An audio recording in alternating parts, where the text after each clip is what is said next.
emergency? This is Alex Murdaugh at 4147 Moselle Road. I need the police to answer immediately. My wife and child are shot badly.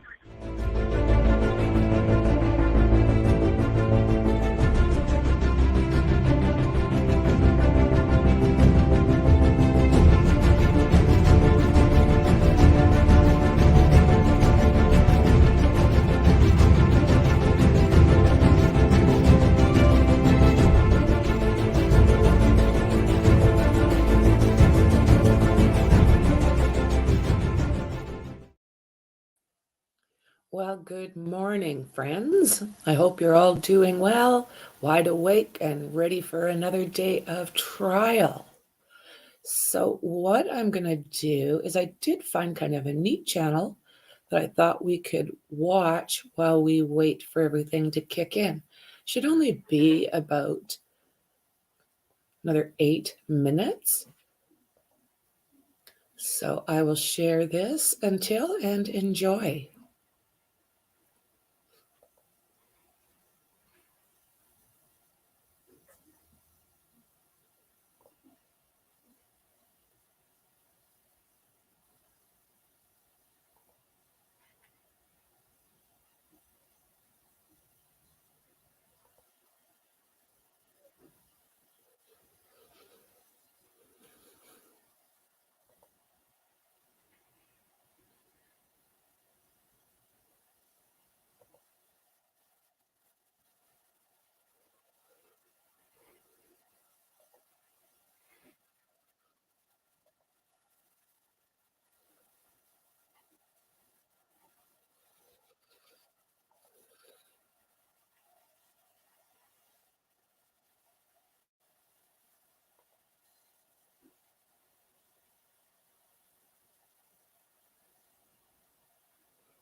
And you may bring the jury.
Good morning. Good morning.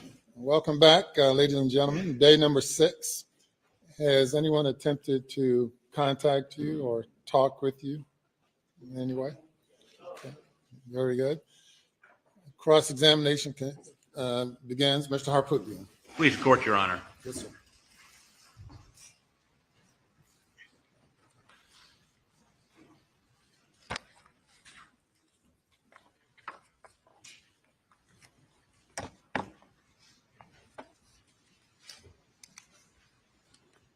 Indulgence, one moment. I want to make sure I have the right stack of stuff.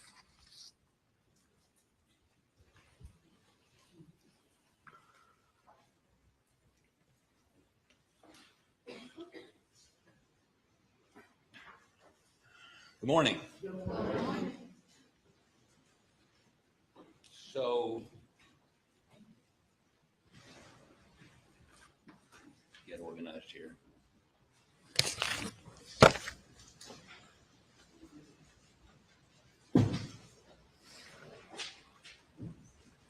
I'm calling you Ms. Worley. Do you have a rank? I'm a senior criminalist. But not lieutenant or captain or No. senior? Criminalist. And what is a criminalist? Criminalist. I'm in the lab, basically. I'm sorry, I'm based in the lab, the forensic lab. but you went out to this crime scene. I did, yes. You normally go out to crime scenes? At that time, yes, I was a special agent. You were what? I was a special agent at the time that I worked this, yes. Okay. And a special agent is, what's so special about the special agent? That's what SLED agents are referred to as. Okay. Beg the court's indulgence, one moment.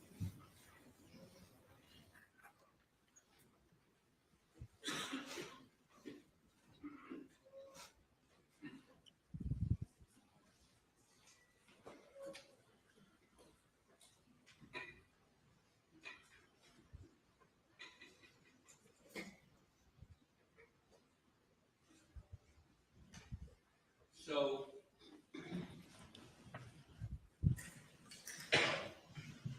talk a little bit about what you did on this case, and I'm going to try not to repeat a lot of the testimony from our scintillating Friday afternoon together. When did you first go to the scene? I responded as soon as I got the phone call at 10:33 p.m. I got on the road from my house within 30 minutes and arrived on scene at 12:07 a.m. 12:07 a.m. Yes.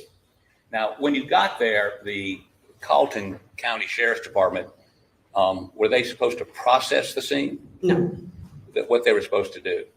secured. Secure it so nobody could walk over things and nobody could in any way disturb trace evidence, forensic evidence. Isn't that correct? Yes. Now, when you got there, did you determine they had done more than just secure the scene? They had marked some evidence that they had found before we got there. And you also found, for instance, that we've shown you videos that they actually, some of them, or at least one of them, if not two of them, walked into the feed room.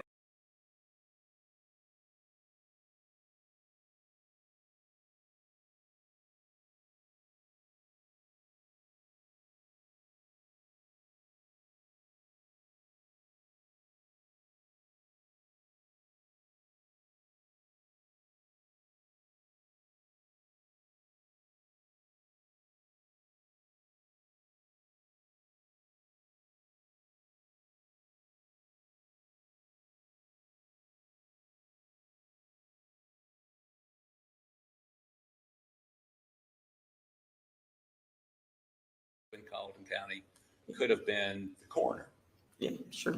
But, I mean, and in your business, there are rules about who should be walking through crime scenes, right?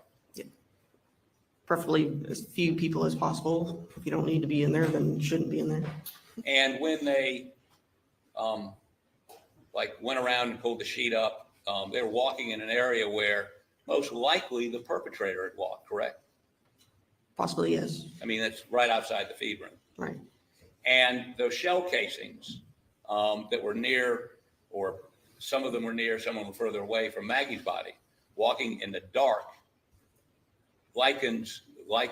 increases the probability that some trace evidence has been disturbed or destroyed. That's probably why they went ahead and marked evidence before we got there, because they found it and went ahead and marked it so that it wouldn't be disturbed.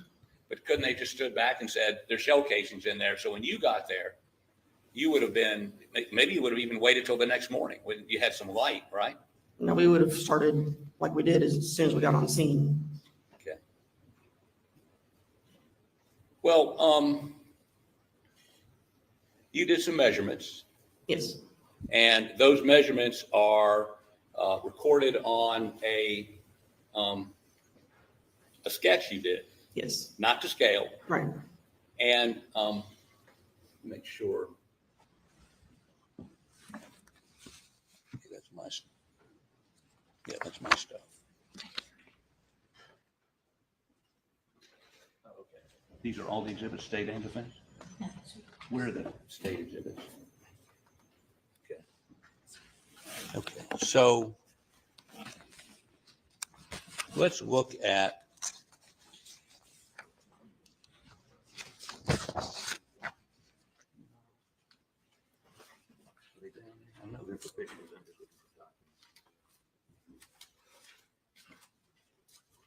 Wait.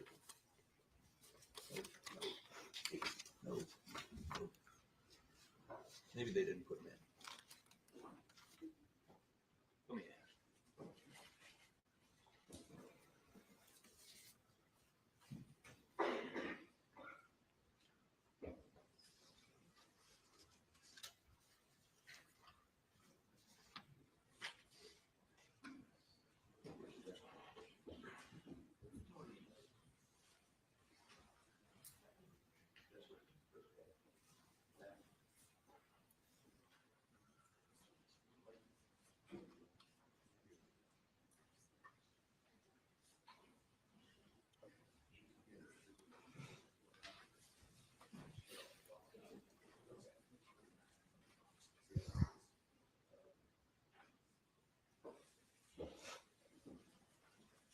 Any objections?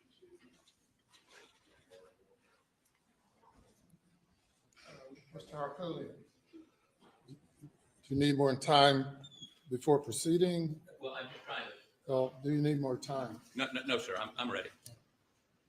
Let me see if she can identify this. Can you tell me what that is, please? This is my final crime scene diagram. Okay, and you did it. I did. You can identify it. Yes. Your Honor, we would offer this documented evidence, please. It's her crime scene. What number would that be for the defense? 4. Any objection? Submitted without objection. Okay, so can you put Worley number 1 up, please?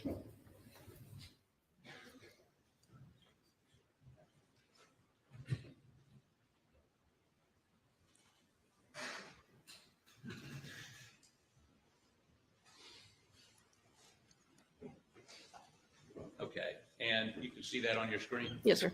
And that is what I just showed you, right? Yes, sir. And what's important to note at the outset is this is not to scale, correct? We never do our diagrams to scale now. Okay, but it does tell us some things. Yes.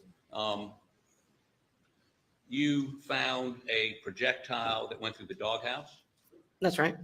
and you found a projectile that went through the small animal cage. We didn't locate that projectile, but one did go But through. you had an entrance and exit wound. Yes. Yes, that's right. And now these yellow items over here near Maggie's body, those represent blackout ejected shells? Yes, those are the evidence markers marking 300 blackout. Okay, and did you take measurements of where those were compared to anything else? And for instance, we see a 23.9 between this post and that post. Did you do anything like that for the projectiles? I don't believe I did the doghouse because it was inside the bedding of the doghouse. I'm sorry, what now? We didn't measure the projectile that was in the dog bed. No, I'm talking about these yellow. Yes, Okay, did you measure where they were? yes. And there are measurements somewhere? I believe on the second page of the second page of my diagram should be the measurements. Let me go to page 2.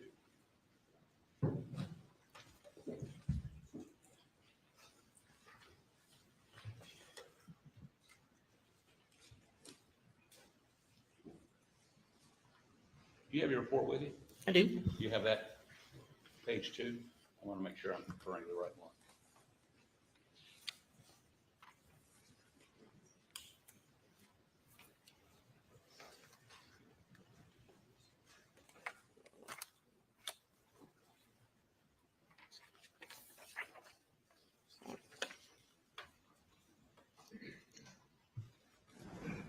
Page 2 of 8, right? Yes.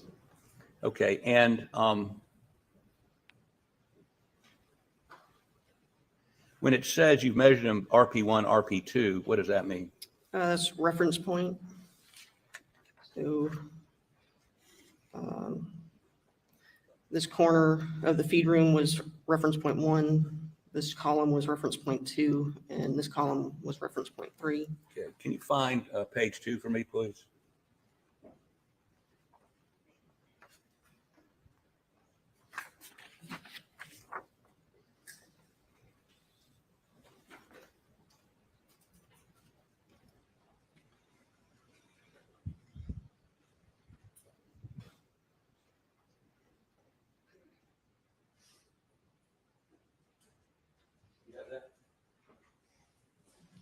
Okay, well, I'll come back and show this on the Elmo in a little while. Do we have a copy of it? Not yet.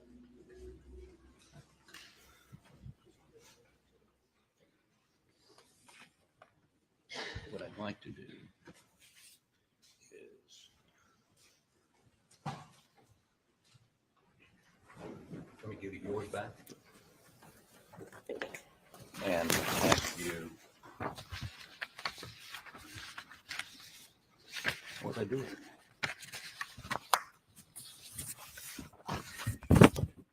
Here it is.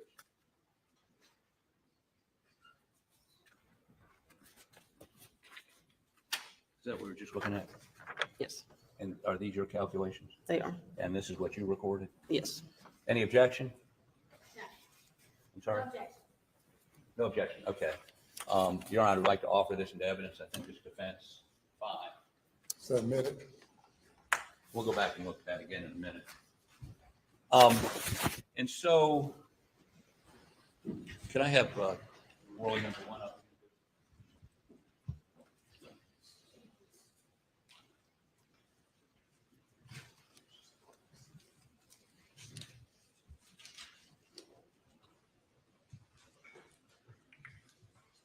Okay, so you located these shell casings, right? Right. You did measurements of how far the small animal cage was from a reference point.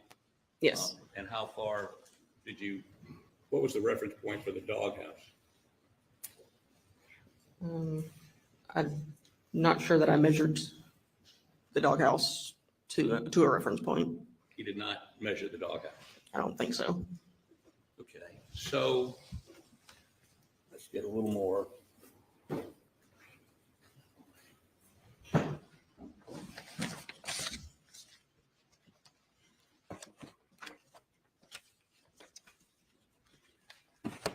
Could you put KNW 1644 up, please?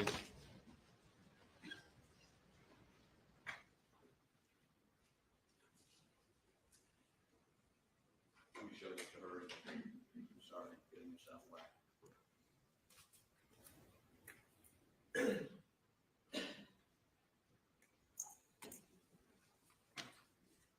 Can you tell me what this is a photo of?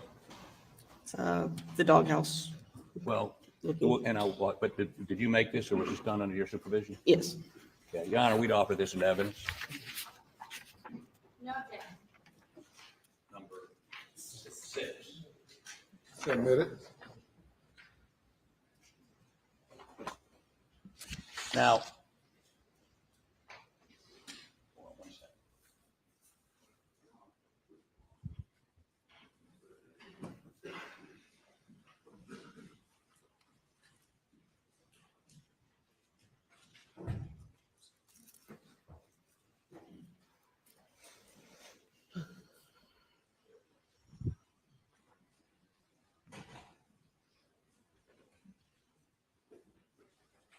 So to give the jury some sense of, and your sketch, I'm not saying your sketch is bad, it's not the scale though, and to give them some idea of the layout,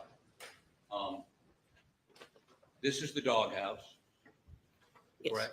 Yes, that's right. This is the, what you call the small animal cage right here, Right. and that's off the ground, It has legs, yes. legs, right? The doghouse has got like a couple of 2x4s under it, so it's not laying directly on the ground, correct? Yeah, I think that's And right. then if we look over to the right, that would be the door to the feed room where Paul was shot and killed, That's right. right? Yes. So we're all singing from the same sheet of music here. There's the small animal, I'm calling it quail, but it's not. Is it quail? Quail, they apparently kept quail in there. And then there's the doghouse, and then there's the door to the feed room. Did you do any measurements, or can you give us any, if you're standing at the quail pen right over here, and you're looking at a 90-degree angle, that is out in front of you, am I right on that 90 degrees? Okay. Are you looking at the door to the feed room, or is it to the right or the left? Well, let me ask you this. Did you take any measurements? Not directly from the cage to the door, no. Can you tell me what is it, a 10-degree this way, 10-degree that way? I mean, I'd have to look at the photographs. If any of the photographs show from the door to that animal cage or the animal cage to the door, let's see if it was at an angle or not, but you didn't take any measurements when you were on, when were you on the scene doing these measurements? my initial measurements were the night of the incident. And then that picture was taken July 16th when we went back to take additional measurements. And it was after July 16th, you generated the sketch we saw a moment ago. No, I think I did this before we went back to the scene on the 16th. So nothing changed in your sketch. No, And to your knowledge, you never took any sort of directional examination of the reference points, for instance, the dog pen and the door to the feed room, or from the quail cage to the door of the feed room, correct? that's right. Okay, now, do you know what, hold on one second. Do we have Pharaoh? Do we have Pharaoh?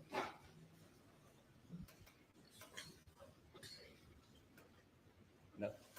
Yes, okay. What's Pharaoh? Tell the jury what Pharaoh is. The Pharaoh is a 3D laser scanner that we use to document scenes. Okay, It takes Did you use a Pharaoh scanner on this scene? on the July 16th, we did. We couldn't the night of the incident because it was raining. So tell us how one scans for a Pharaoh, and by the way, is the end result of that Pharaoh process a three-dimensional view of the scene? Yes, that's right. And so that you can manipulate it, turn it, examine it in any direction you want, correct? Yes, And you had that done in this case. yes.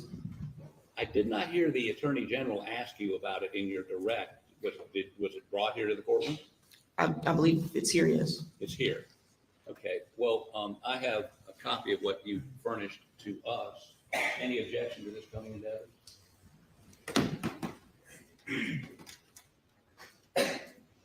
No objection. All right, could you play that for me? Wait 1 second. Does Pharaoh stand for something, or is it a brand name like Coca-Cola or Xerox or? It's a brand name. I think it does stand for something. I'm not sure what. We just always call But it it's a Pharaoh. brand. When somebody says Pharaoh, it's not, there's a specific commercial product called Pharaoh that law enforcement uses, and other folks use too, right? Yes. Okay, how about play that for me, and I may stop it from time to time.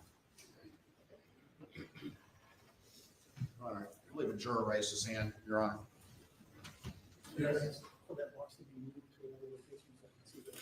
Yeah, I thought we. Apologize. Okay, start it and then stop it. Go ahead. Now stop it briefly. Is this a drone video No, it's created by the Pharaoh software. created by Pharaoh software? Right. Okay, go ahead.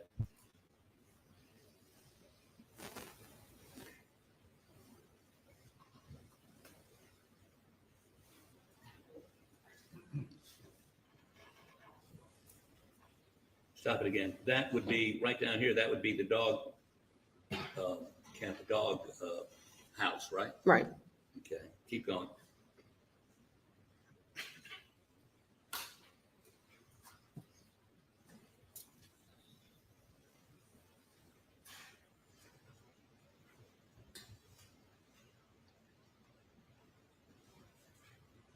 Okay, stop right there. Now, we're seeing the inside of, what is this room called? I refer to it as a workshop. Work, okay. And the bullet that went into the quail cage went through the quail cage and came out this wall, right? That's right. Okay, go ahead. Again, stop it 1 second. Make sure I look this straight on. And the quality of this isn't very good. Why is that? I'm not really sure. But I mean, isn't there a final product you get from this? I'm not sure if there's something more final than, I don't do the rendering of the software, so I'm not sure if there's Okay. something more than that. Keep going.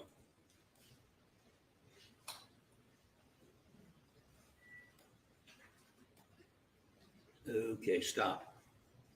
That's the quail cage right over here, correct? That's right. Right here. Okay, go ahead.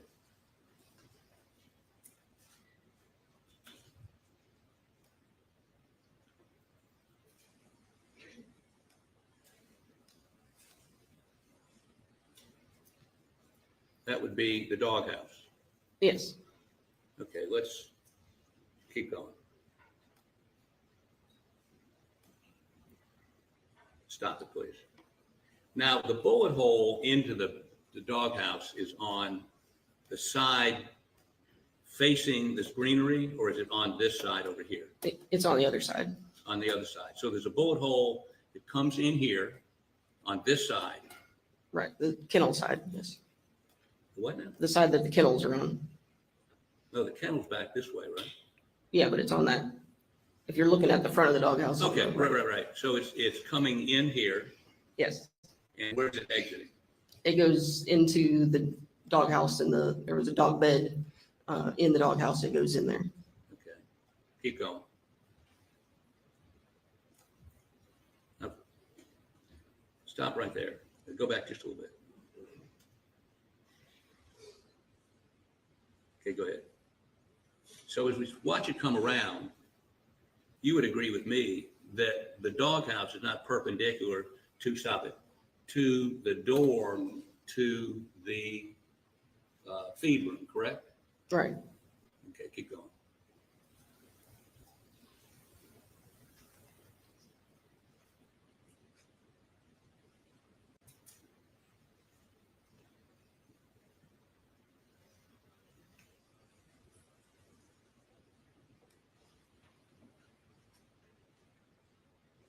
And that would be, stop it, that would be the feed room right here, correct? Yes. That's right. And these are the dog kennels up here.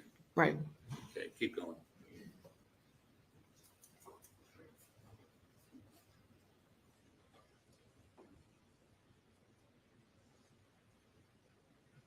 So you can see, that's like a chicken coop right there. I believe so. Okay, keep going.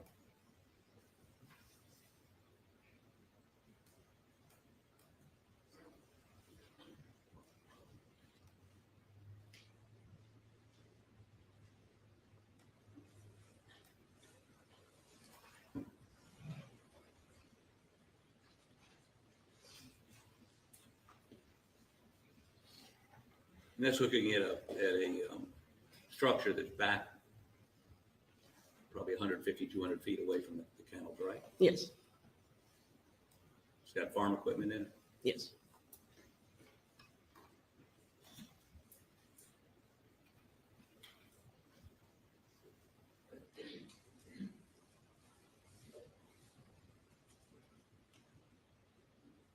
Okay, that's it. So we have, and you could take this and convert it into, well, let me ask you this. Do you know how they do this? On scene, we take scans with the scanner. Anything the laser touches, it records. Beyond that, Well, there's a laser touch, and then isn't there a camera that goes 360 degrees this way and 360 degrees this way? And the laser and the camera sync up, and you do a number of them. yes, Maybe 100 or so. Not- And then it knits it together that's right. to get this. Yes, But you agree with me that you could do a much more focused look. This obviously has not been converted totally to 3D, has it? I'm not sure. Okay. Who ordered this? Who said we need this? I'm not really sure. I was told to go to the scene and additional documentation, and that's what we did. So I'm not sure. So, I mean, if I told you your chain of custody on this indicates it was, y'all received it sometime in July or August of last year, and it's been in the custody of SLED since early January, probably 3 weeks ago. Is that correct? I'm not sure when it was made, but But it wasn't turned over or pulled out of the evidence locker until 3 weeks ago, correct? I'm really not sure. Okay. Now, let me ask you to look at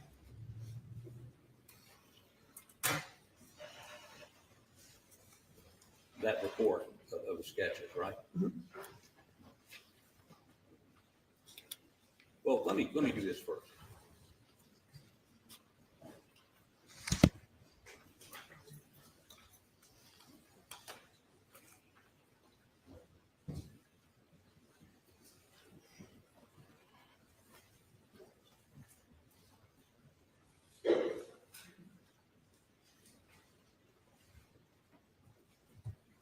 Okay, let me ask you, Attorney General.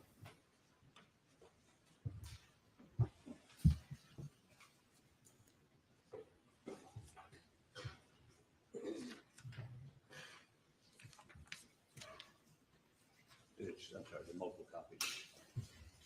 Any objection?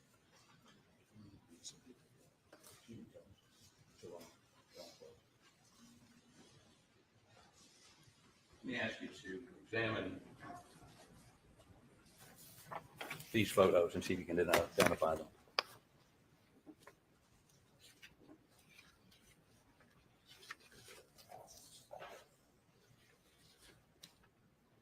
Yes. Okay. What are they? Those are photographs that we took when we returned on July 16th. And these are specifically photographs of the doghouse. Yes. And I'll get to these in just a minute.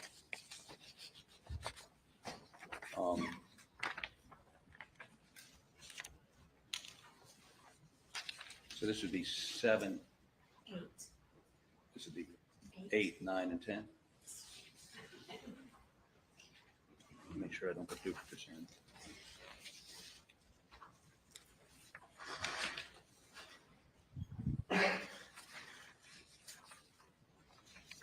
Let me also show you this photograph and see if you can identify it. Yes. What is that? It's a picture when we were trying to determine the angle of that defect in the doghouse. The defect would be the bullet hole. Yes, sir.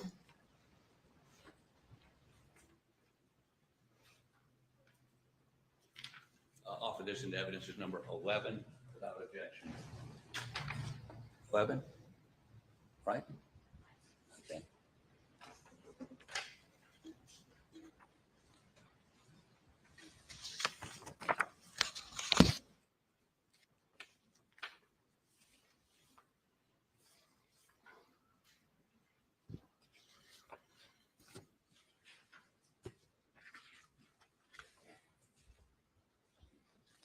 Ladies and gentlemen, I'll have you go to the jury room for a break. Please do not discuss the case.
Just about did it again. I'm sure if this is the case, Dandy, they're going to see a lot of reaction, more than they just seen. I was just saying that they're supposed to be our examples.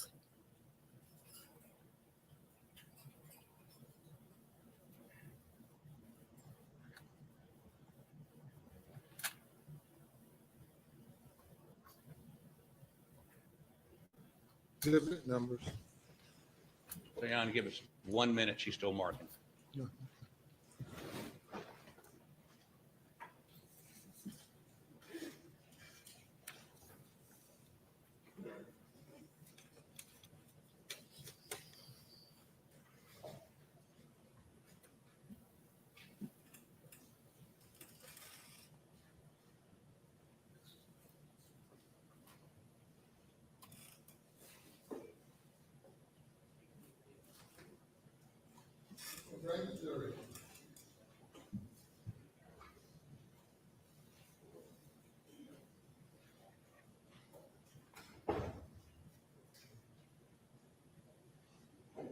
It's packed in there today.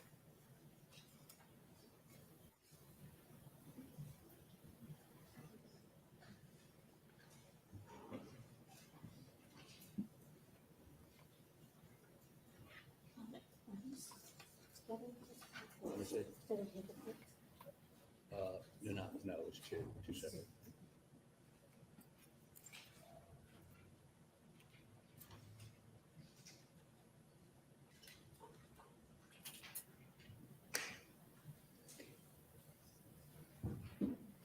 This judge doesn't put up with a lot of shit.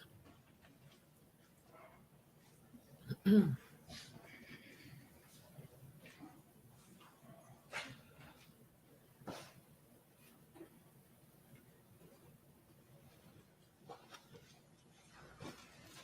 jury is present. Thank you.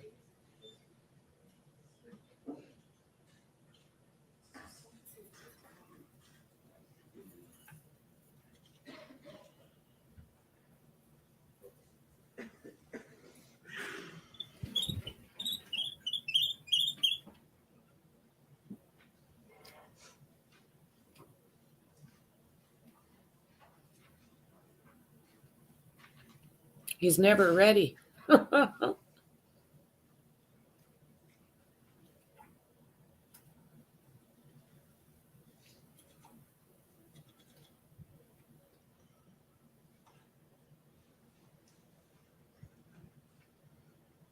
Agreed.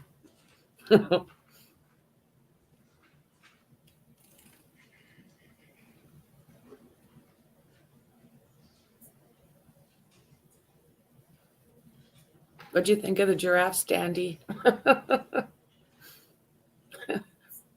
I've got 3 of them preset, and that's the only one that had any action. But there's elephants and tigers and lions, and I just thought, oh, it's kind of interesting instead of sitting there staring at that logo.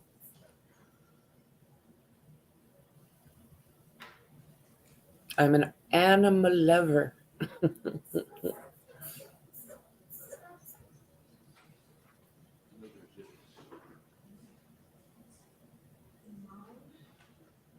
Exhibit numbers. 9, 10, 12, 13, 14, 15, 16, 17, 18, 19, 20, 21, 22, Oh, 23, what? 24, 25, 26, 27, 28. You're all admitted without objection. So, you took measurements, for instance, let me show you the picture I want to show you to begin with, which is of the quail cage. Oh, quails.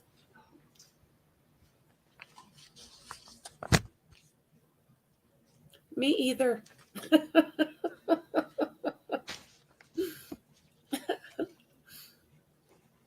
Let me first of all show you How you feeling, exhibit number Dandy? 20, which is orally page 7. If you could put that up on the screen. You recognize that? I do. And what is that? It's one of the diagrams that I created, And what's it a diagram of? that quail cage. Okay. Now, Why a quail You- cage? did that sketch, and that sketch shows, so it says defect interior side of cage, in defect interior sidewall of cage, and defect interior back wall of cage, right? Right, So you have an entrance and an exit hole, correct? that's right. Now, what did you do to try to determine the trajectory on that? Where did it come from? We placed a flight path rod through defect J all the way through to where it went through the back wall of the cage. Okay. Let me see. I know I have a picture of that here somewhere.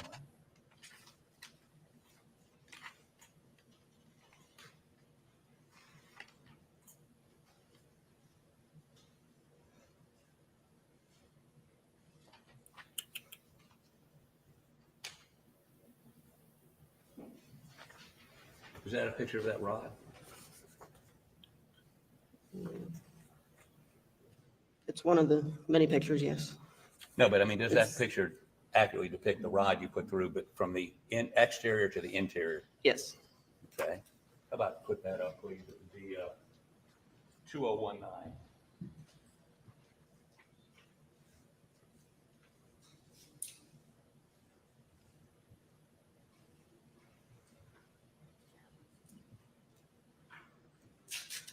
Yes. So you're telling the jury that this is a rod that you ran from from the entrance hole to the exit hole, and what are you doing right here? That's where we're determining the angle. Upward or downward angle? That's right. Okay, now let's talk about how you determine the angle of front to back. I don't know what you call that scientifically. I mean, did you determine the angle of that rod as to the exterior wall of that?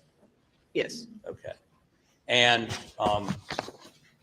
based on the exhibit we saw a moment ago, the entrance wound would have been on the, how about go back to Worley page 7.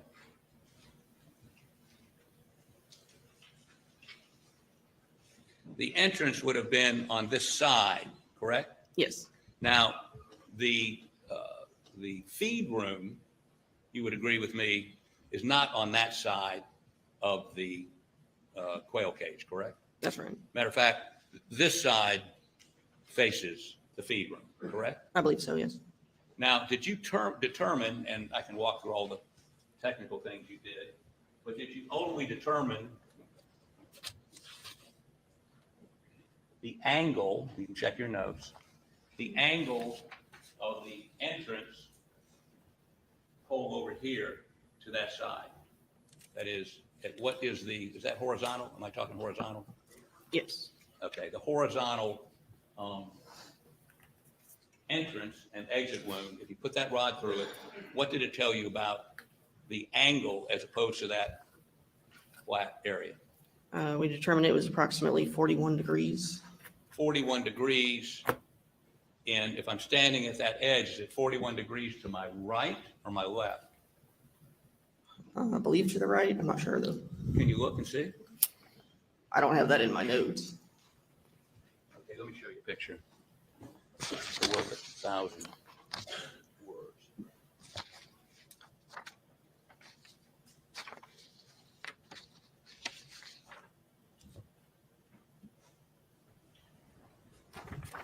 Just help refresh your memory.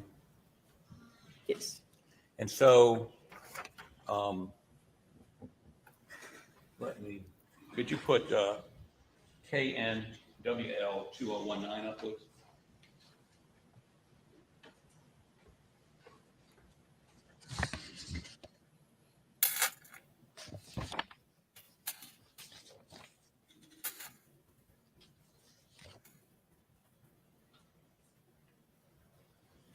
Okay, and what you did was, correct me if I'm wrong, you put that rod through, and then you put a protractor up against it, and then the protractor told you it was 41 degrees from flat, or I don't know. From the, where the bullet went in the wall, from that flat edge to where the angle is was 41 degrees. Okay, and let me show you KNWL2007. Ask you a question as soon as it comes up.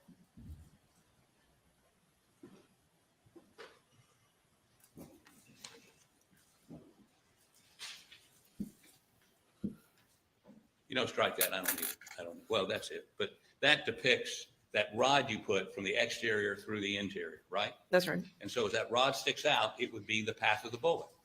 Approximately, yes. Approximately, okay. And it's 41 degrees from neutral. Yes. Or, I mean, if this were the wall of the wall the bullet went into, it would be 41 degrees would be over here. Yes. Right. So that side, right. Okay. And I see from that picture we showed a moment ago, you used a protractor, just like this one, maybe similar to this one, to determine that angle, right? That's right. And basically you just you take the rod and then you put this up to it and then figure out what the angle is, right? You line up the middle of the protractor on where the defect is, yes. Where the bullet hole is. Right. Okay. Now, did you do the same thing for the dog pen, a dog house? Yes, we did. And let me walk you through a couple of those pictures. Let me see if I have, okay. Let's go to page 6 of 8 of her report.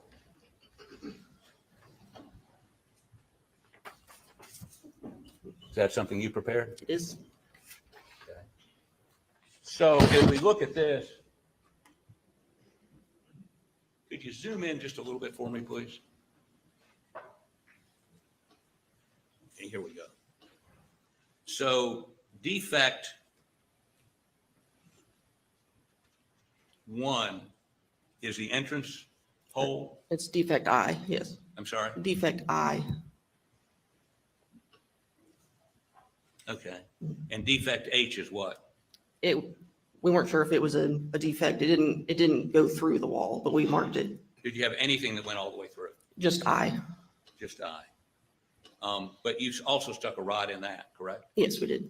And what was the dog, this side of the dog house would be the side facing the kennels? Yes. Okay. And what was the entrance angle on that? You put a rod through and measured, just like you did before, with a protractor. And what was the angle on that? The horizontal angle was approximately 84 degrees. So 84 degrees. Now the side the bullet went in was facing the dog pens. Yes. And as we see from the photos, approximately, I mean, again, I'm just guesswork, but not square with the dog pens, a little bit further to, if you're standing in the feed room, if you're looking at the dog house, it would be a little bit to your left, correct? That's right. And then this trajectory into the dog house is 84 degrees, which means it's coming, if that's the feed room, it's coming from even further over here, correct? Yes. Okay. So let me have you do this for me. If I had a sketch, your sketch of the dog house and the quail cage, you could take that protractor right there and basically show the line out, correct? From the quail cage to the doghouse? No, from the quail cage, the trajectory, if I put down that protractor on the side where the bullet went in, it's pretty easy to identify in your sketch. Right. And went to, what was the first one? How many degrees? I'm sorry, I can't remember it either. Was 41 degrees. 41 degrees. 41 degrees on your sketch. You could follow the trajectory of that bullet out, correct? Yes. You do the same thing on the doghouse. Right. Okay, wait 1 second.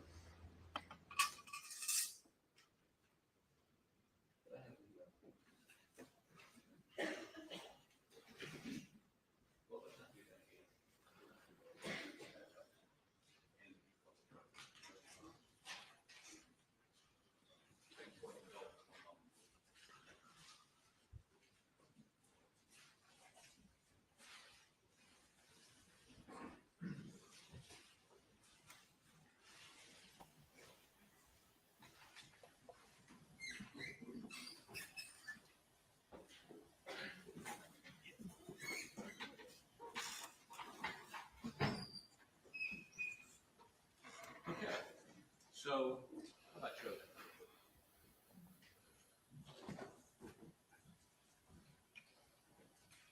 Okay.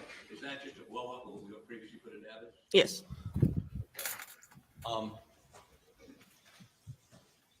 about do me a favor and keep track of what the different angles are? Because I'll never remember when you get down here. So, can you step down, please?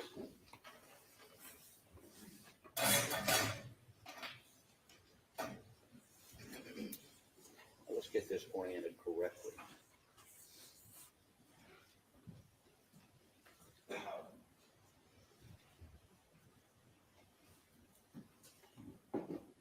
Is the doghouse on this? Okay, I'm disoriented. I'm looking at it upside down. Okay, so if you, does protractor work for you? It's got a little thing that allows you to, okay. If you take it and let's go from the quail, oh,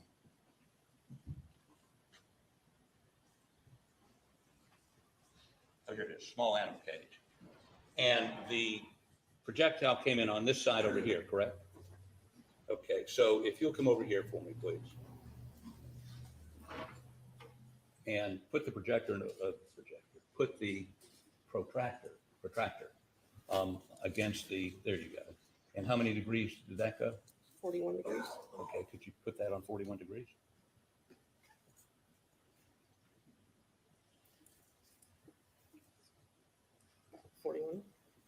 Okay, and could you take that line out for me, please? Is there a way for you to draw that? This is a pretty fine point Sharpie.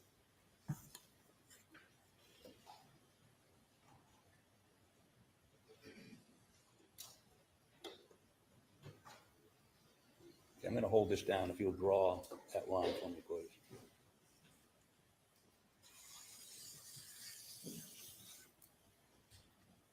Okay, and let's go to the dog house. What was the degrees on that? 84. Okay, 84 degrees.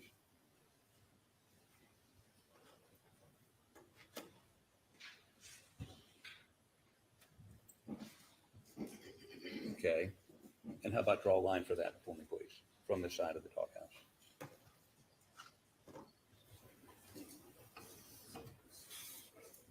That's okay. I can get it perfect.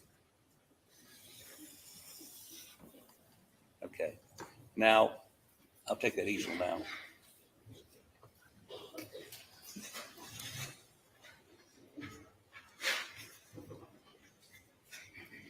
Okay, if you just step over there for a second.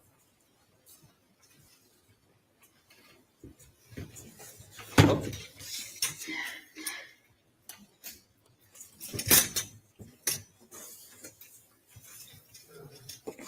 Just put that up there.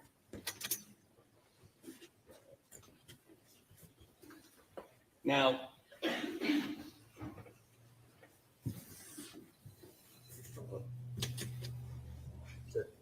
that steady? Yeah. So correct me if I'm wrong, but if you look at the photographs and you look at, well, you look at this, The feed room door is approximately right here, correct? That's right. Would you circle that with a red circle for me, please?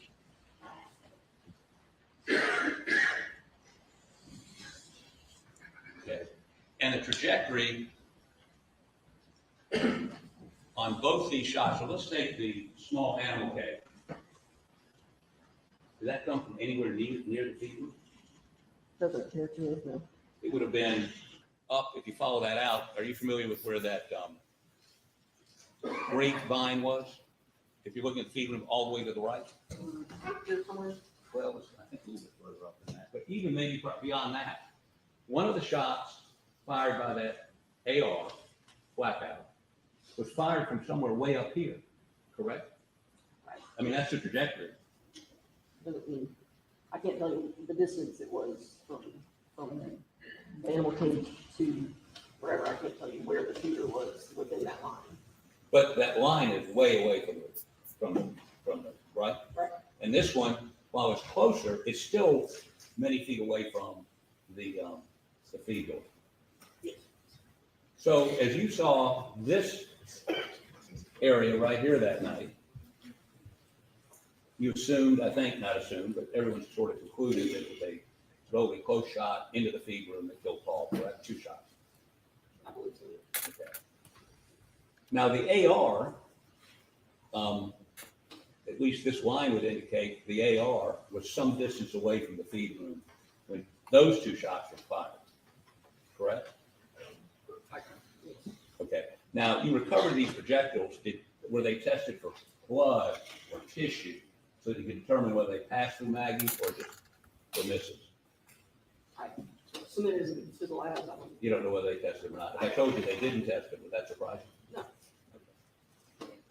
Now, does this lead you to believe, and you're someone that processes crime scenes, I mean, if this had been sketched out the night of the, I mean, you didn't take these measurements till a month later.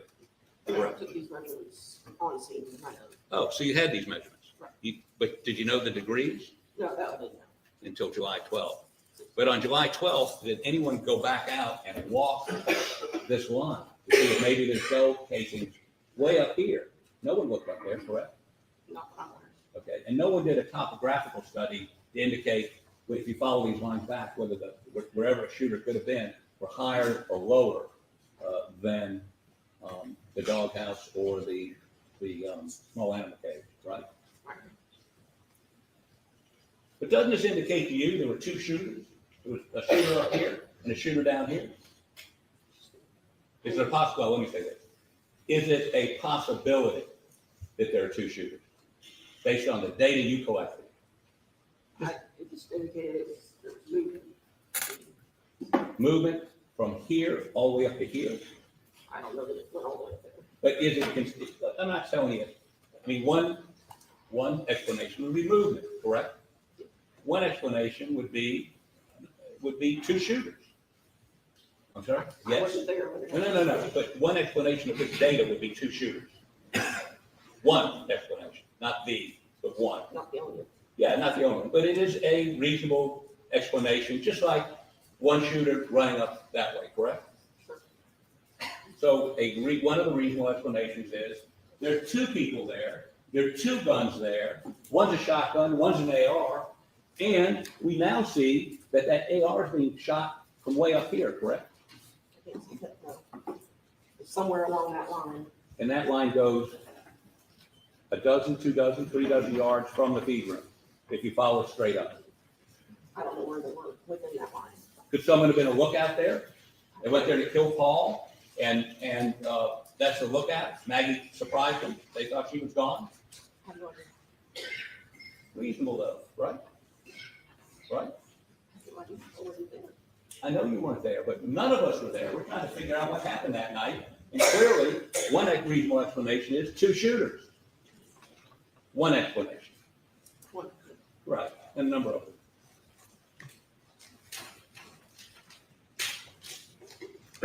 I'd like to offer this to Evan.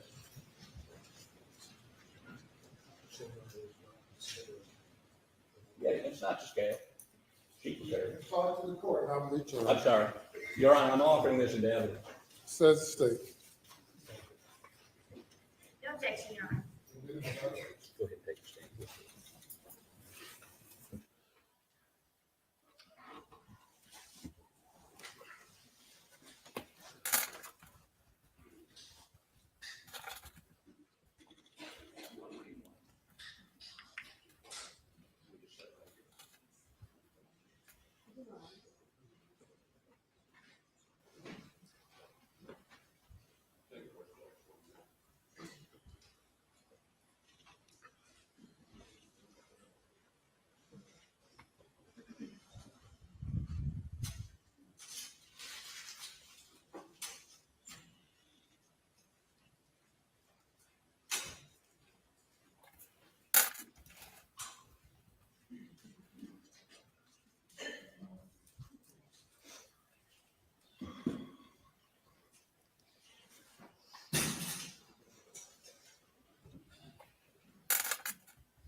Take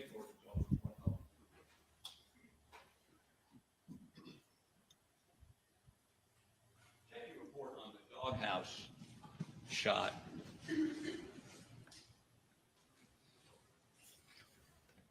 You testified it was 80-something degrees, right? 84 degrees. It's not 90-something degrees? I had 84.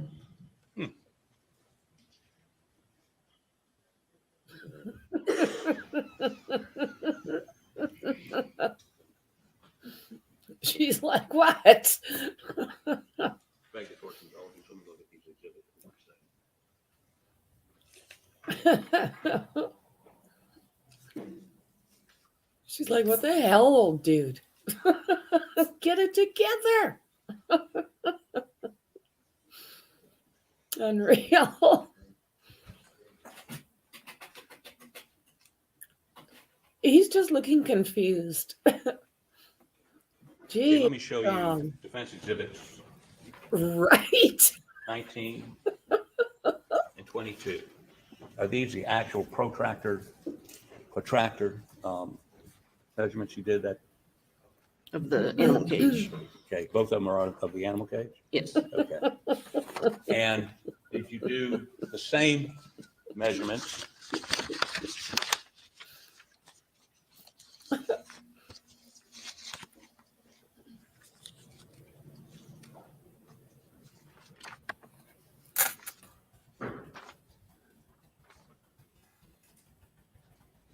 on the doghouse? Yes. What does that indicate? You know, what is this? No, what is the angle based on that? Can't really.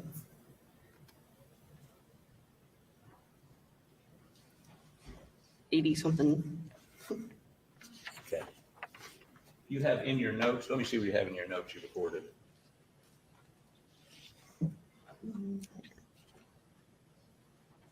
Like, back off from her notes, dude.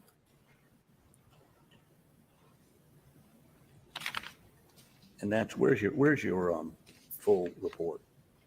This is all the notes. Where's this and where's Yeah, I'm that and looking where's for the this and oh schedule. my God, give me that because I can't find my own.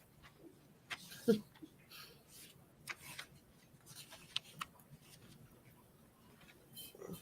where's the doghouse? Oh my God, man, back away.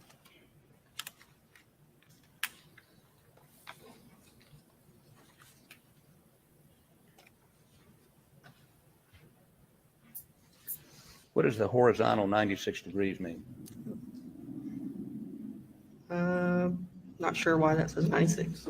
I'm sorry? I'm not sure why it says 96 if I had 84. In your crime scene notes? That's right. But you wrote down, your official report said 96 degrees. My notes said 84 degrees. Well, did you just? Notes were taken at the scene? Yes. Okay. Beg the court's indulgence. Oops.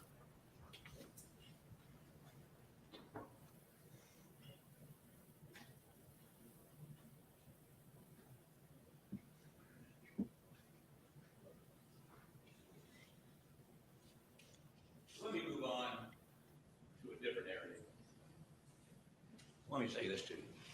Based on your calculations, both of those shots came well to the right, if you're facing the feed room, well to the right of where the feed room is, correct? Thereabouts. I'm sorry, Thereabouts, yes. thereabouts? Yeah. Is that what you said? Yes, sir. So I'm trying to look for some concise, you're a criminalist. You would agree with me that they did not come from the feed room, or Right. the vicinity of the feed room, and they're literally yards away from the feed room, correct?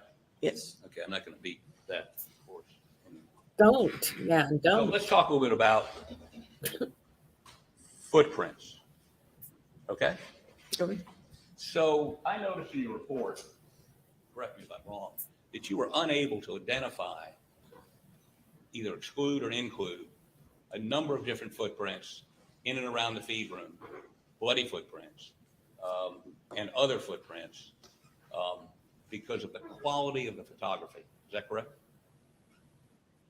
I was able to attribute them to Paul's shoes. I'm sorry. I was able to attribute them to Paul's shoes, though. Well, we'll talk about Paul's shoes in just a minute. But when you, what's the process to take a photograph of footwear or imprint that's recognized by a number of different agencies, including the FBI? What's that process? Place a scale, and preferably an L scale, around the impression and document it with the camera parallel to the surface so you get a straight on shot. Put it in the camera in RAW setting so you capture all the data with that photograph. So let me ask you, so the process is, first of all, you take a general photograph of the impression, right? Yes. It doesn't matter what angle, doesn't matter what the lighting is at that point, correct? If you're just documenting that it's there. But when you go to take a photograph of a footprint for forensic analysis later on, to compare it to a known shoe, you're supposed to do a couple things. One, you're supposed to have good lighting if you can get it, right? Preferably. Two, you're supposed to put a scale down next to it so that later on you can, because you need to understand how big or how small the foot is and the distance between the treads. So the scale's a little, like a little ruler, just a piece of a ruler that you put down next to it to get some idea what an inch looks like, what 2 inches look like. And that's really important, is it not? It is, to make sure it's to scale. Okay. And then you're supposed to do a photograph straight down on it with good lighting, so that you can you understand what you're seeing is a straight on impression, correct? That's right. Now, was that done on any of the impressions that y'all analyzed? No, we didn't recognize on scene. I'm sorry? We didn't recognize on scene that there was footwear. You didn't recognize on scene there was what? Footwear impressions in the room. Well, that brings up another topic. There was what may have been a footwear impression on Maggie's calf, correct? I couldn't say that was a footwear impression, just an impression, Well, there was something on her leg that could have been a footwear impression, correct? possibly. Possibly. And again, they didn't put a scale, they didn't do any of this procedure, correct? That's right. And it was in dirt, Yes, or mud, one. And so once her body was removed from the scene, that examination could never be done, correct?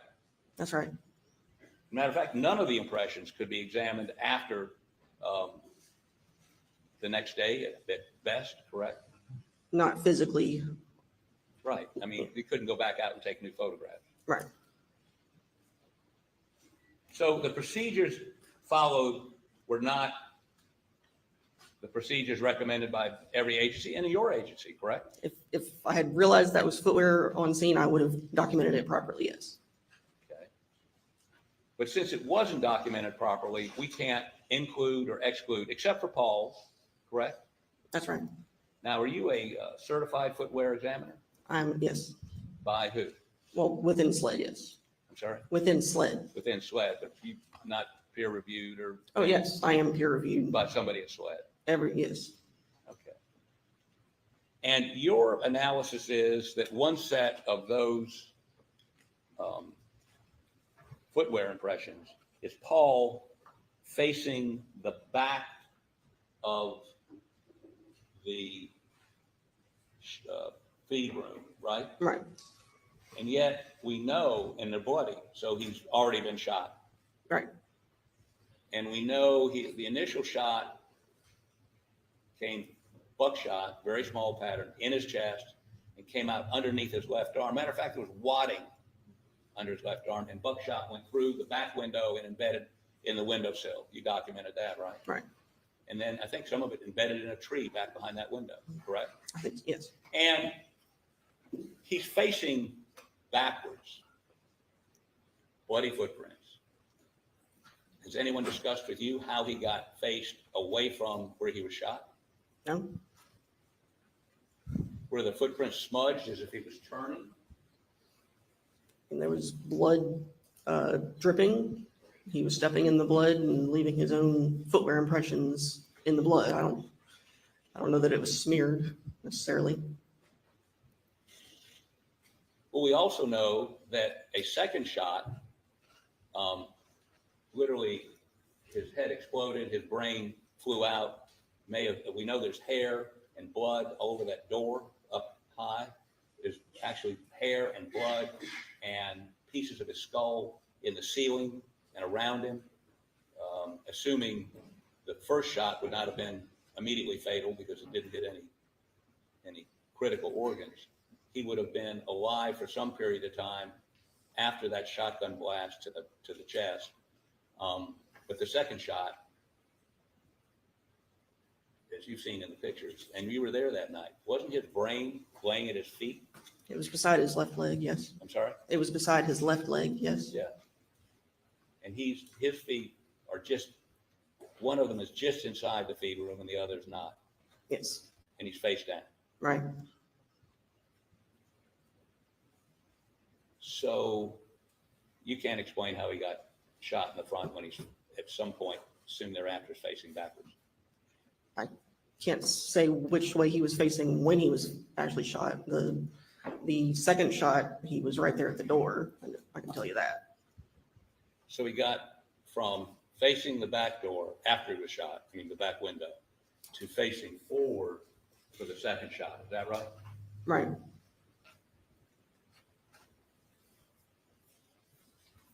Has anyone from SLED briefed you on after you identified those footprints?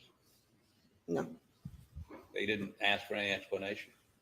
not for me, no.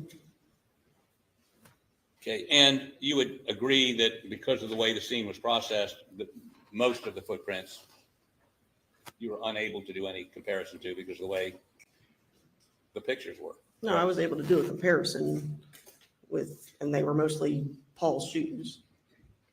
Other than those two? There was one right inside the door. There was one further to the left where the door was. Then there were at least two by marker one. And correct me if I'm wrong, at least one of those bloody footprints initially identified as Paul's turned out to be a police officer's, isn't that correct? It wasn't initially identified as Paul's, no. But there was a bloody footprint near his that turned out to be law enforcement, correct? Yes, In the feed room, right. in blood. Is that preservation of the scene that your standards require? Not exactly, no. Not exactly. Should the police be walking through the scene? No, Do we know what other evidence they may have destroyed? I have no idea. That's right, we don't. Now,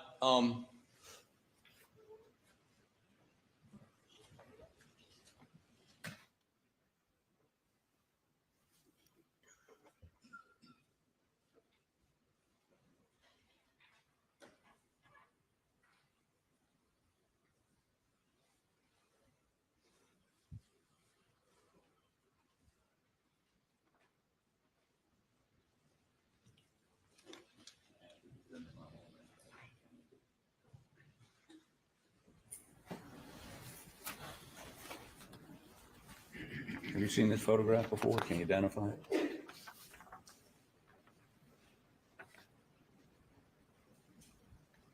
It's not one that we took. But does it appear to be in the area you've been describing? Close, yes. It's in the feed room. So you don't know whose feet those are? No. Okay.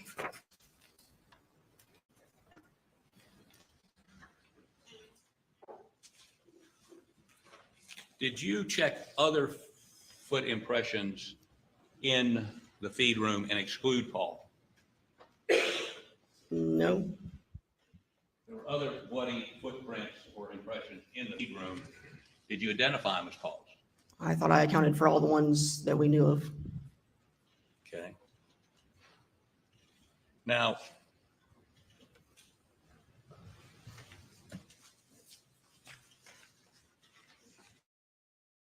make already in evidence, Your Honor.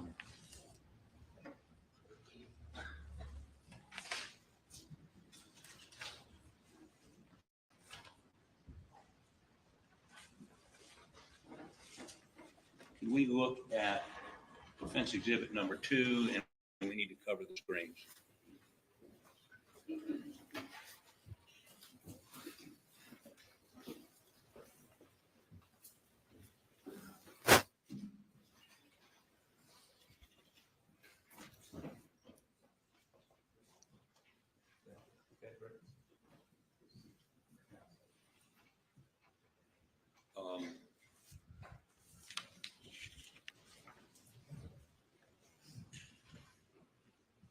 You don't have enough on it.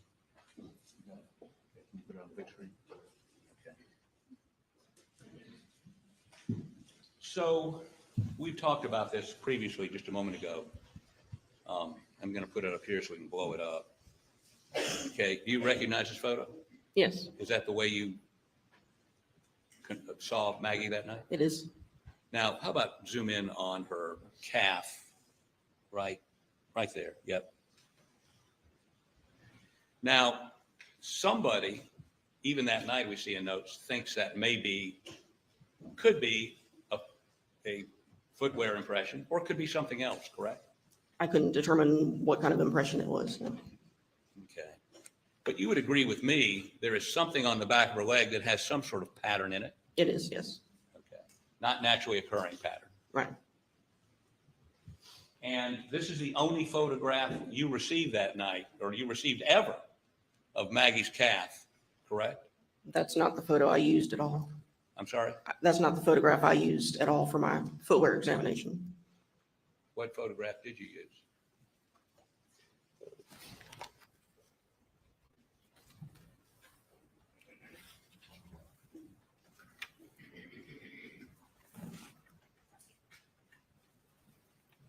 $420. 420? You got it? Okay, put that one up, and then we'll see if you can identify it. Is that 420?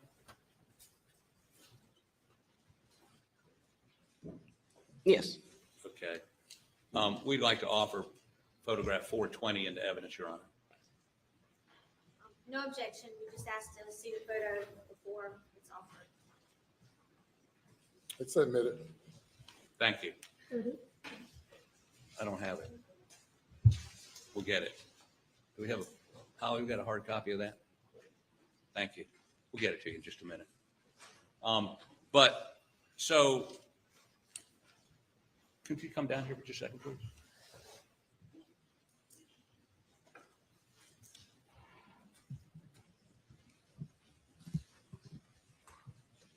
Yes. How about point to the jury where that impression is on her leg? This whole area right here.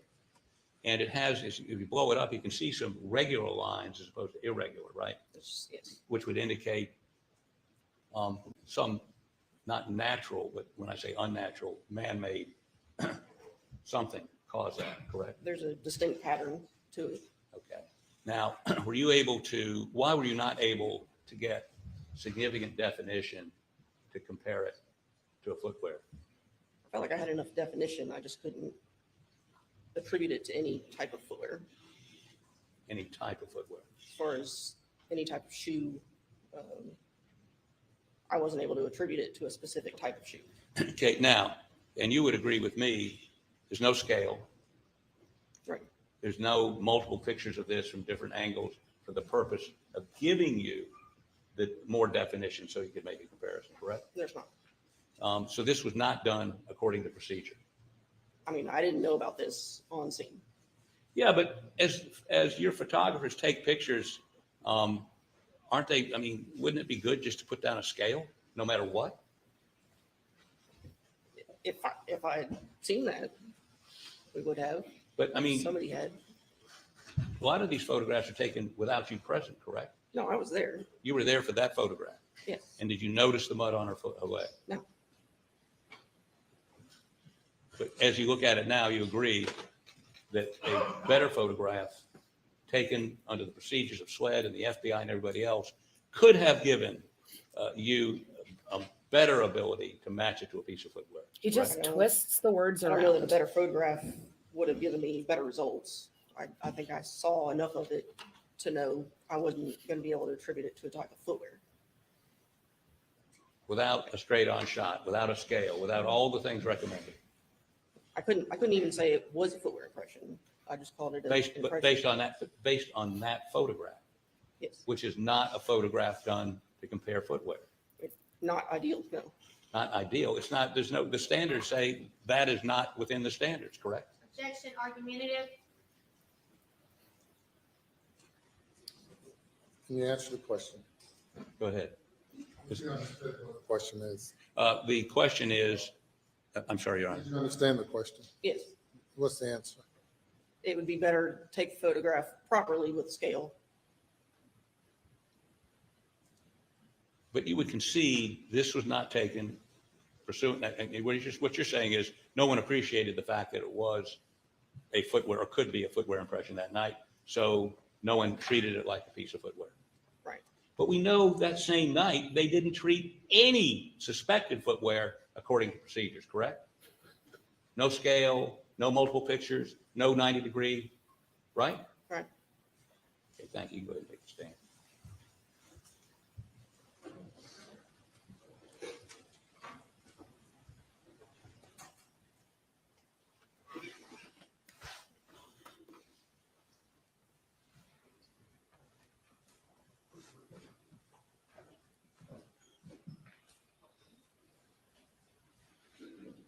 So,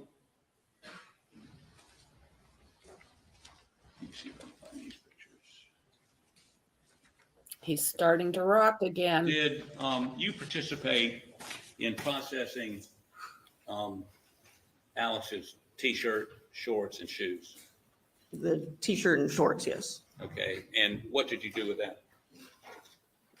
As far as the LCV, Yeah, we documented the entire process from start to finish starting with the packaging that the shirt was in. Took the shirt out of the package, photographed it front and back, inside and out to show how it was before we did anything to it. Then we hung it up and applied the LCV, which is a liquid spray. Any stains that we saw after using the spray, we documented those with photographs without scale, and then we photoed with the scale. Then we laid the shirt flat and photographed each of those stains on the shirt. It was stains A through H on the front and stains I and J on the back. We labeled those A through H, I and J with scale and photographed each one of them before we did anything else.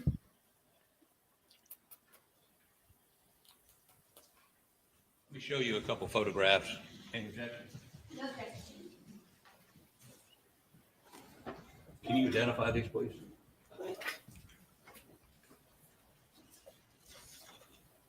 Doug 19A, please. Yes. Yes, Is that the shirt as you saw it that night? not that night, no. When did you see it? When we processed it at the lab.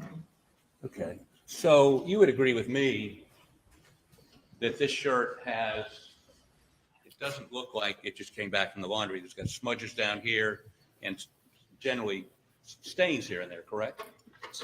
Not completely clean, Yeah, okay, well, that's it. It's not completely clean, correct? right?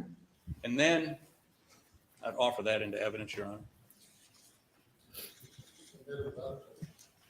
21.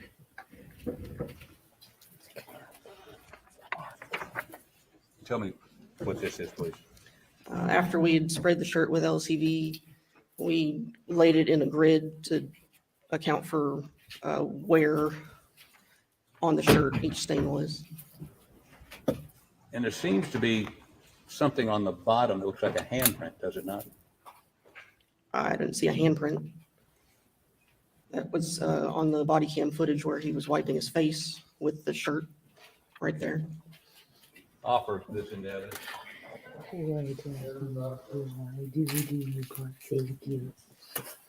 Can I have that 19? I'm sorry. come sit Let's down. see what it is. What does it say at the Come sit bottom? down. Come sit down. KNN 3282.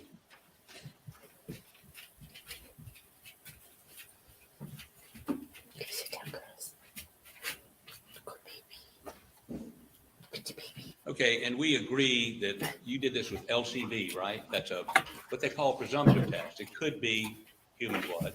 It could also be animal blood. It also could be detergent. Objection, Your Honor. Could we ask one question at a time? I'm trying to summary, but I'll do it. Okay. Could it be something other, something other than human blood?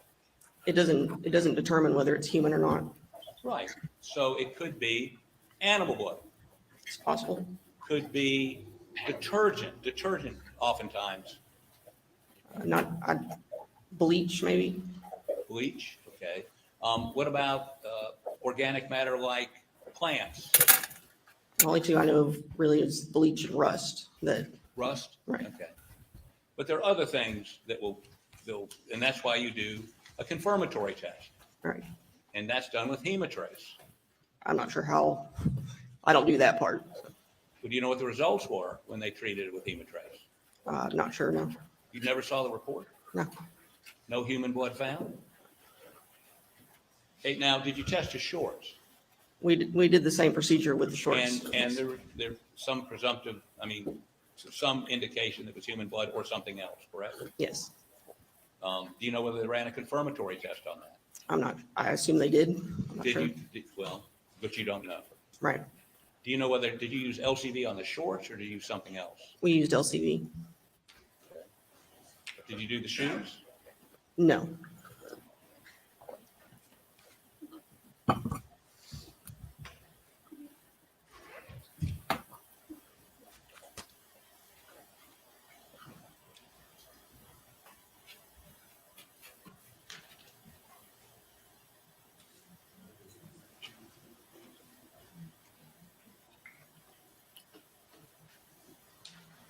Beg the court's indulgence one moment, please. He just is never organized.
Beg the court's indulgence for trying to make sure one. He is not organized, this old fart.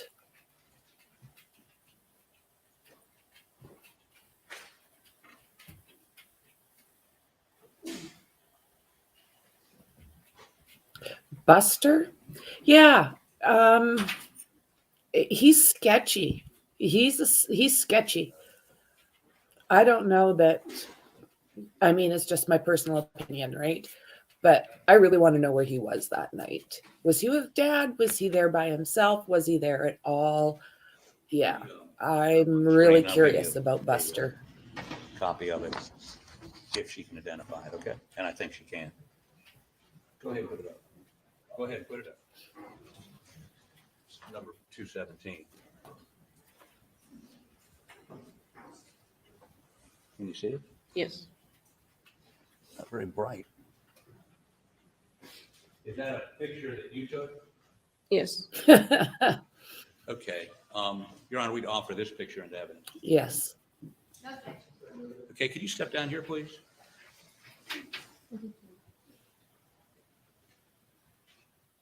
Everyone keeps saying what a good lawyer he is, and don't let this fool you and don't let that fool you. Well, I don't think he's that great. But I mean, So the I angle, don't this is know. the doghouse. What's the angle on this? Approximately 84, 83. Yes, okay. Just wanted to make sure we all were on singing from the same shooting.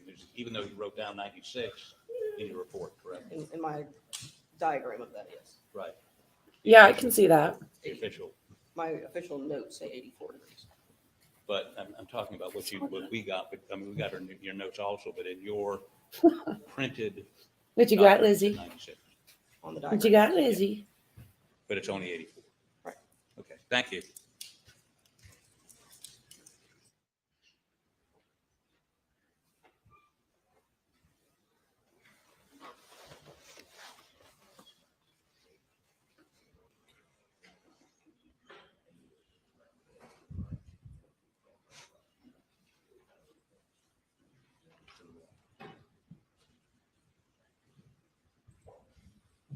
So, and again, maybe I need to check you on this, but the angle from the doghouse, you seem to indicate is going still to the right of the dog kennels.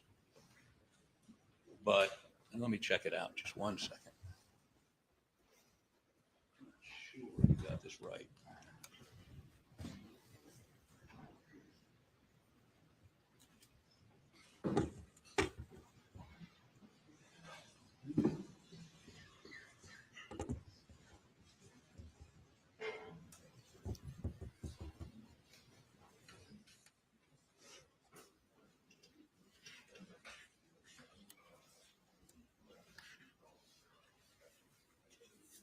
Any further questions? Your Honor, give me 2 seconds here. Ladies and gentlemen, let's stand for a moment.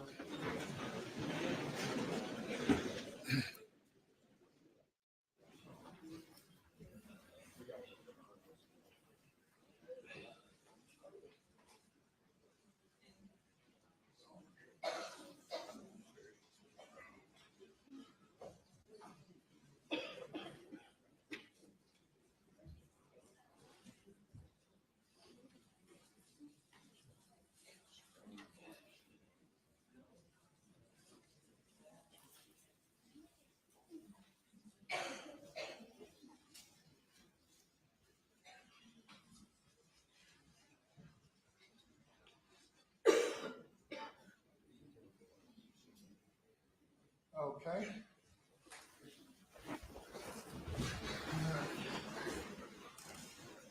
Okay, we'll proceed.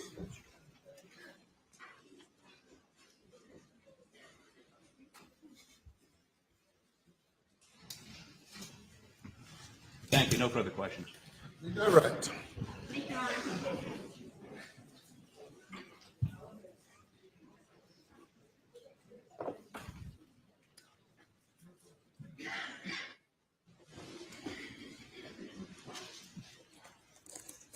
All right, Agent Burley. Let's see. Right. We saw this big diagram and then some other diagrams that you prepared.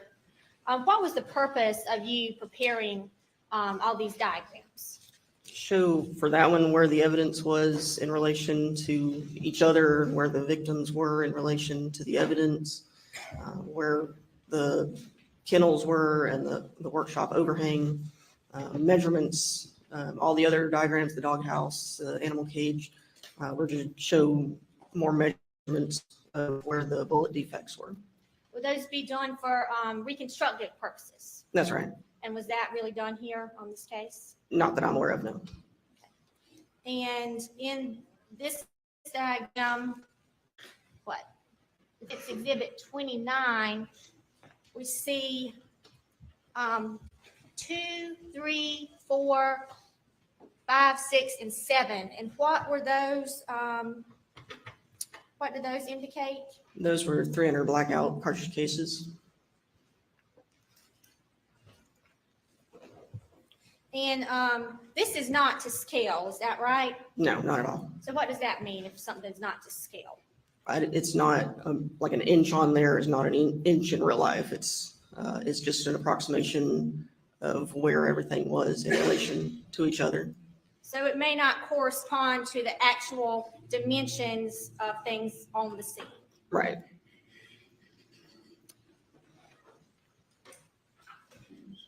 Now, are you aware that there was stippling on the victim, Maggie Murdaugh? Yes. And what does it mean if there's stippling on a victim? It's a close gunshot. She was shot close range. And the defense asked you about some different possibilities here. It's possible that people can move around. Yes. And it's also possible that one person could have had 2 guns. That's right.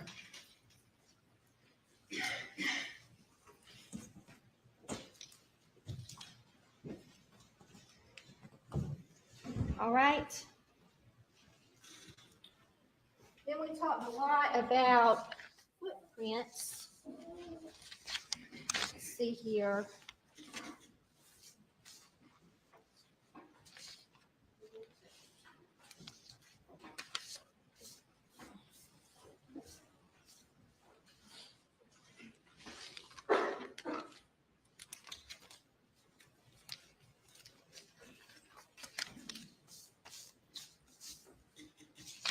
In the feed room, was there a bunch of bloody footprints? There were.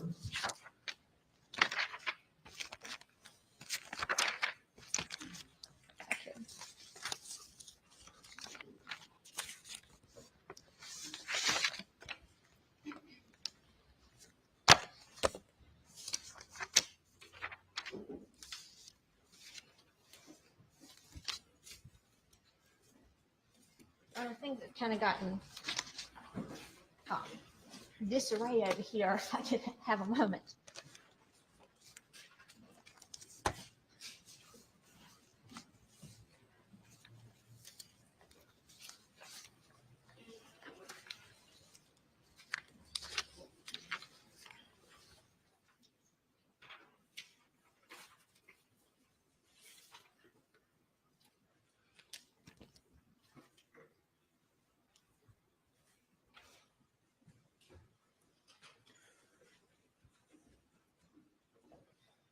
Show you State's Exhibit 35.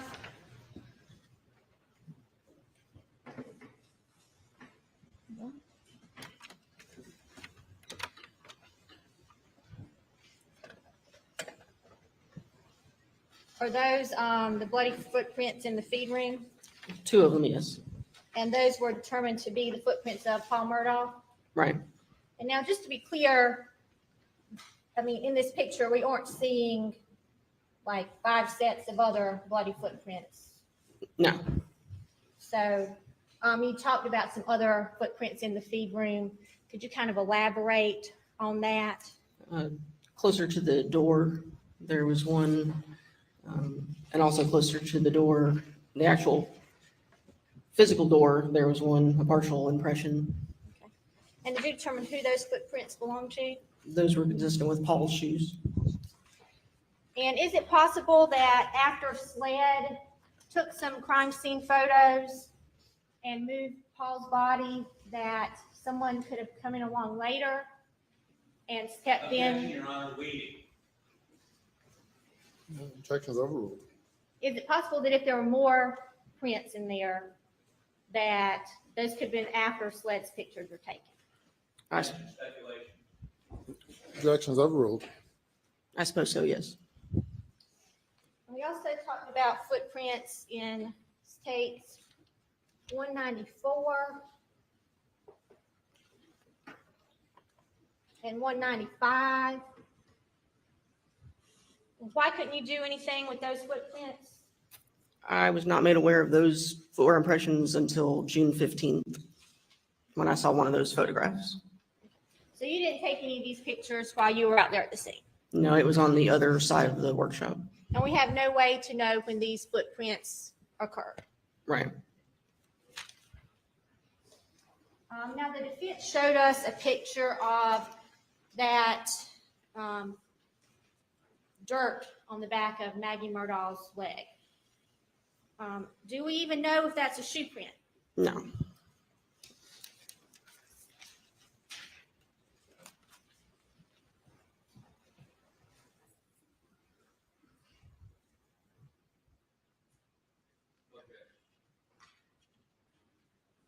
Yeah, taken by her. As long as they were taken by her. Agent Farley, if you could please take a look at States Exhibit 70 and 71. Could you tell us what those are pictures of? These are pictures of the front of the ATV that was parked near Maggie's body. Your Honor, the state removed 70 and 71 into evidence. Okay. Bit of that objection.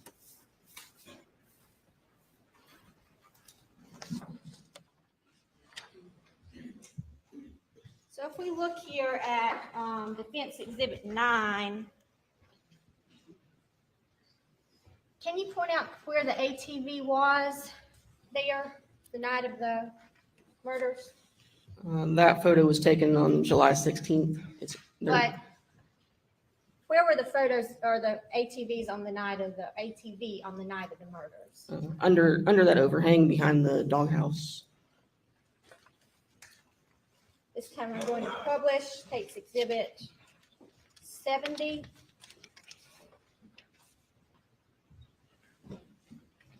Where was Maggie Murdaugh's body in relation to this ATV? Would be toward the right of the ATV. So it was kind of in front of the ATV? Yeah. And did you observe any kind of biological matter on that ATV? Yes. In States Exhibit 71, could you kind of point out or describe for the jury where you can see spots of biological matter? Do you want me to step down? Your Honor, may she step down?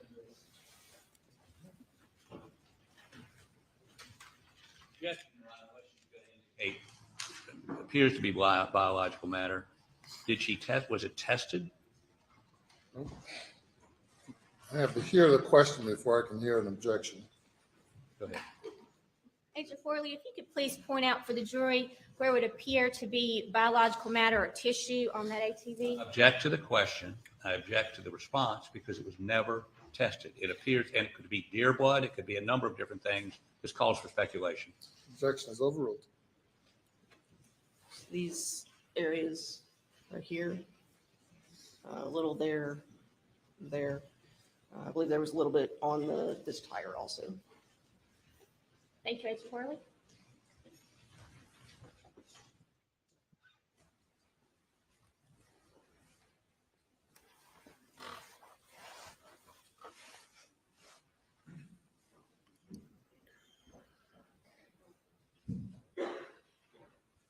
That's all for this witness, Your Honor.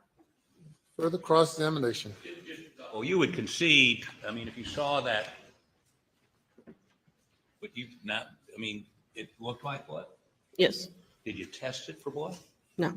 Gather, swab something so you could take it back to the lab and see if it was Maggie's blood, Paul's blood, deer blood? I mean, they hunt in those ATVs, right? I have no idea what they do in the. You don't know if they hunt using ATVs? Really? Is that one of the things you're aware that's done with those? I am now, yes. Okay. But the night you saw that blood, you didn't take a swab of it, or whatever you thought was blood, didn't swab it? No, it didn't. As a matter of fact, there's a pool of water around Paul. Did anyone ask you to take a sample of that? No. Determine whether or not there was human blood in it? No. Okay. Now, I'm looking at your shoe report.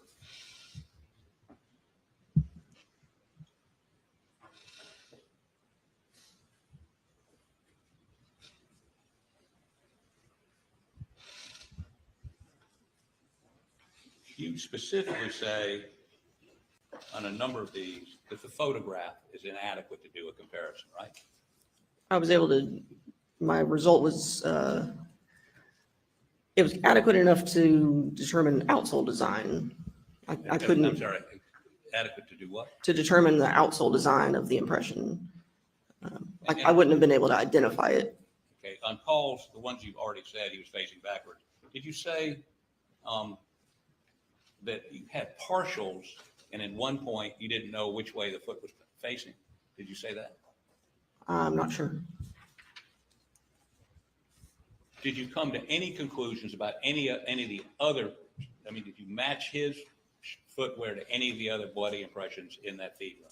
Yes. Which ones? The one by the door, like right in front of the What's doorway. the number of that?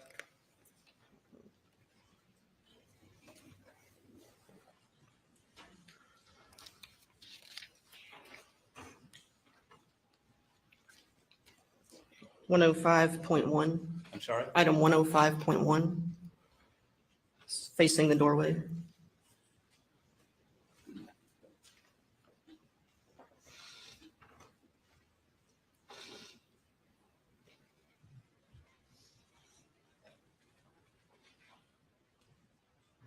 It says that the outsole design is consistent with item 103, Paul shoe.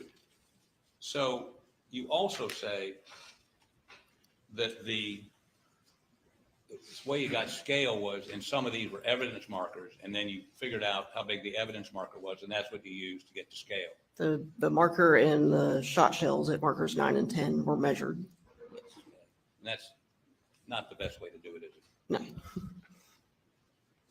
And in terms of the sketch we had, a pretty crude sketch, but have you ever been asked by SWED or the Attorney General's office to do this trajectory analysis that I asked you to do today? No, but I don't necessarily do crime scene reconstruction. Who does? I'm not sure. We don't necessarily do that ourselves. We process crime scenes and document it, but we don't do reconstructions. But no one has consulted with you about a reconstruction. No one's come from SWED and said, let's go over these angles, or, how did you conduct this? Or nobody. This guy is You so ever had a conversation annoying. with anybody from the Attorney General's office about this? No, I don't think so. Did they ever talk to you about the video we showed a little while ago, the process you all used to try to make a 3D? Not with me, with others who rendered the Pharaoh software, the video. They talked to people that did the Pharaoh? Yeah, I believe so. What? I believe so, yes. You know who that was and who they talked to? No, Do you know when that was? not really, no. So they'd have a 3D image of the crime scene, and you don't know when they got it or what they did with it. They never talked to you about it. No. Thank you for your indulgence.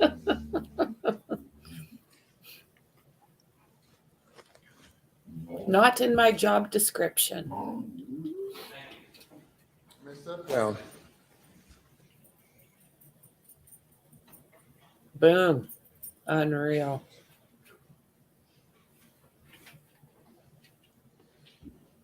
We go to the jury room for a 10-minute recess. Please do not discuss the case. So I'll stream something else for a little while we're waiting. So we don't have to look at that logo. Isn't that guy a pain in the ass?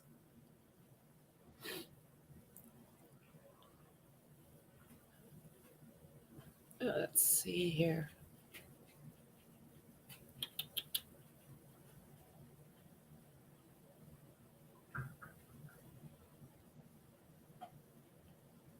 Okay, maybe we'll have to.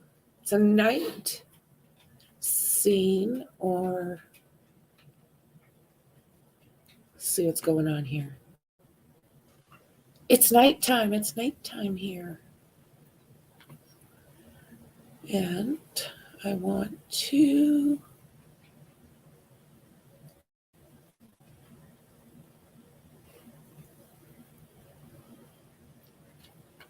let's watch this for a couple minutes while we are chit-chatting. I think I can make it bigger.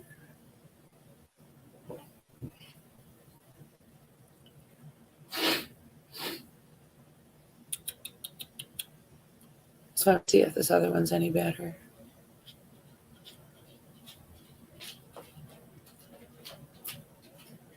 Oh, we want full screen. Okay.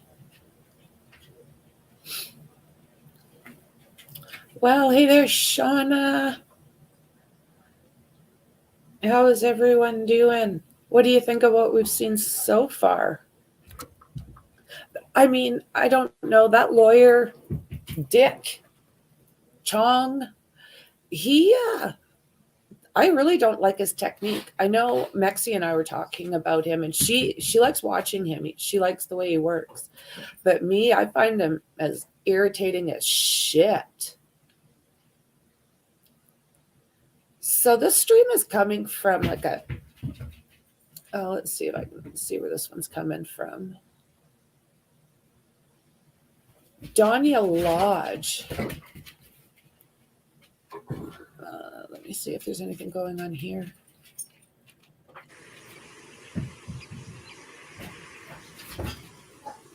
No, we can watch this. It's colorful anyways, right?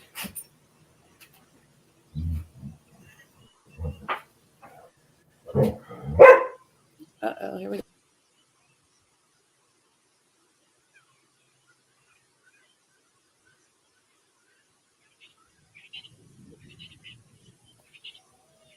The dogs are awake. Do you guys like listening to the sounds as well, or is the picture just, what do you guys think?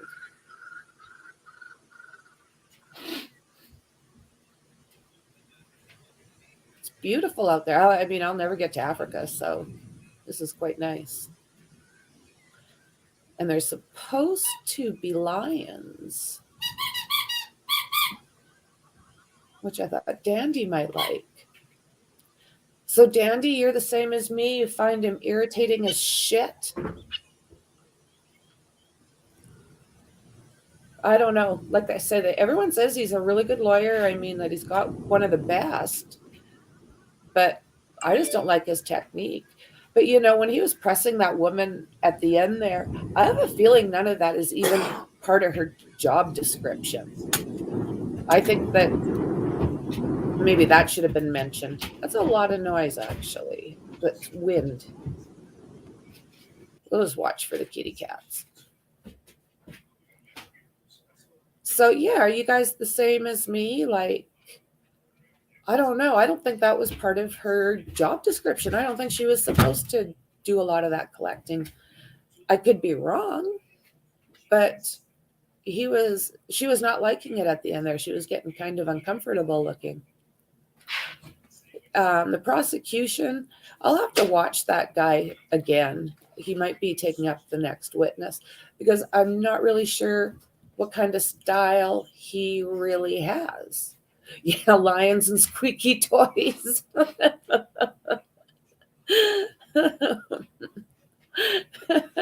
That's hilarious. Yep. Oh, hey, a bird. I'm distracted easily. A bird. Yeah, I don't know. This case is really interesting. There is so much to it. Yesterday, we looked a little bit further into the boat accident. Oh my God, major blooper at the end of that one. Oh my word. Unreal. Anyways, yeah, we looked into that a little bit, and I would like to do another one maybe on Stephen and his possible connection with Butthead there. I'm not really fond of Buster. So yeah, I might look into that a little bit further. And I might, depending on how I'm feeling, I might do another stream tonight because I really want to look at that case in Moscow again. We're not seeing any kitty cats, kids. I'll check and see if either of the other ones have got anything going. The night one's a little bit, it's a little harder to get interested in. Oh, that boat accident, Shauna, wasn't that bad? And I mean, where were his clothes? Where were Paul's clothes? Why was he wandering around in his underwear? I would like to know that. Another thing I'm really curious about, before long, they're going to have live cams on bald eagles' nests with eggs and babies. Yeah, I like this for kind of a little bit of a break. Nothing better than watching animals to soothe the soul, right? So, yeah, that boat accident. So do you think there's a correlation to Paul dying just before that case was supposed to be started? Do you think there's any correlation there? Because I do believe the defense is going to, I don't know, they're going to try and throw somebody under the bus. And it might have something to do with that accident is what I'm...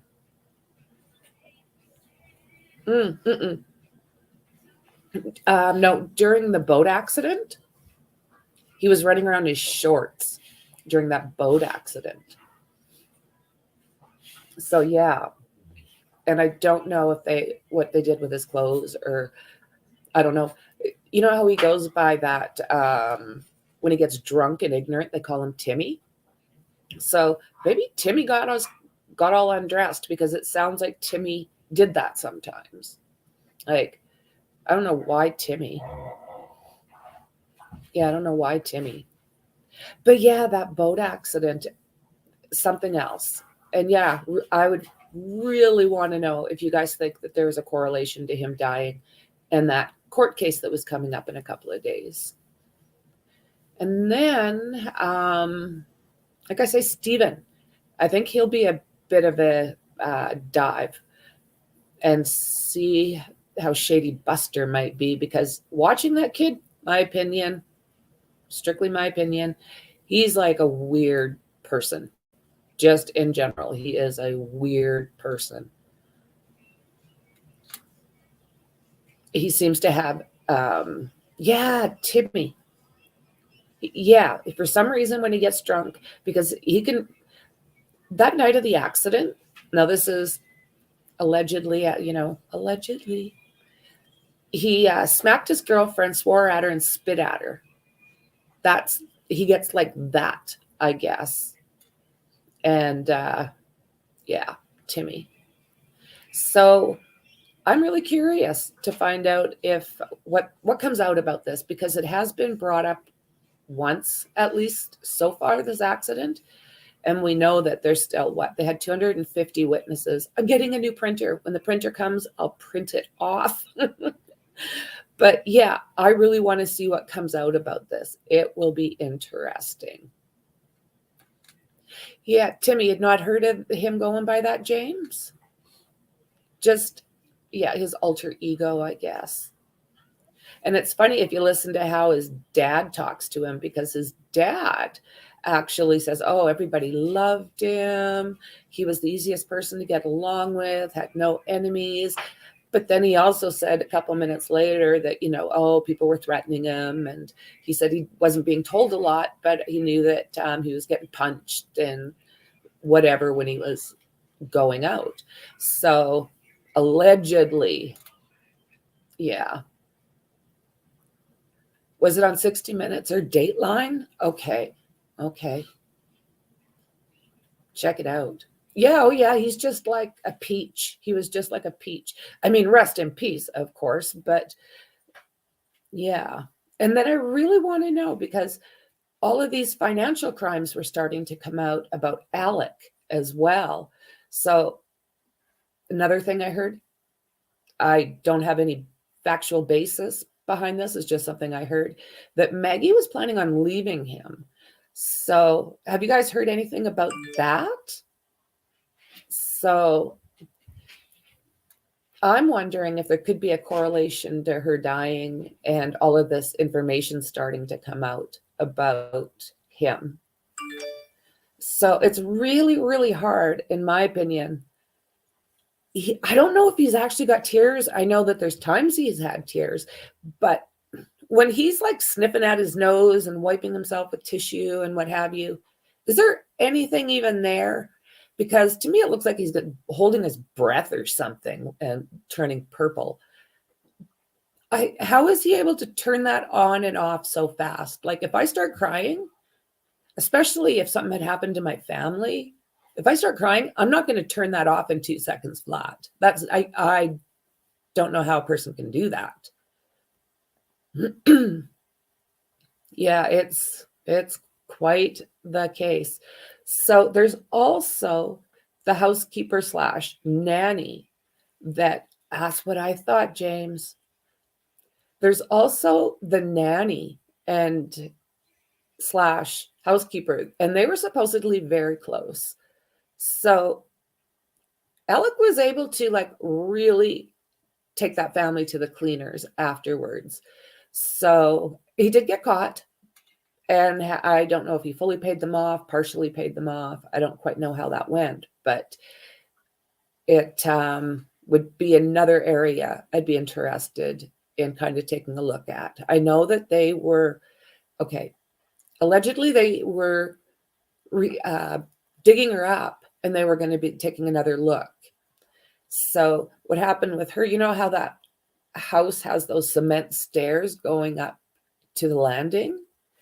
Well, they're saying that one of the dogs tripped her, and she fell all the way to the freaking bottom of that and cracked her skull and a bunch of different injuries. But for some reason, they're talking about exhuming her, is what I had heard. Shauna, I think something to do with it. Too many coincidences and time frame is odd. It is. Nothing's making sense to me in this case. Nothing at all. They're still staring at the logo. I am watching, guys. Yeah, so there's just, like I said, so many rabbit holes. And do they all end up, are all these holes like surrounding Alec? You know, and what about those 2 brothers that are sitting in the back? I haven't dug up anything. Well, I have not looked into them yet to know what was going on as far as they went, because they were, when you listen to that 911 call, he's freaking out saying he needs to call his brothers. So I think those are the 2 brothers that he contacted right away. And then there's the sister. She's the blonde one that's in, like, I think the next seats behind. And she's usually sitting on the corner. And I'm not sure if her daughter's with her today. I haven't really been able to tell. But one thing for sure, that gallery is full. This is the first time I've seen it that full. So yeah, I'm looking forward to being able to, I have so many documents saved. It is insane. So I'm going to buy like triple the black ink and just like print all of this stuff off so I can get some kind of understanding. Are you guys interested at all about going through documents, me doing a live, and we go through documents that they've put out? Okay. Here we go, guys. Let me just get us there.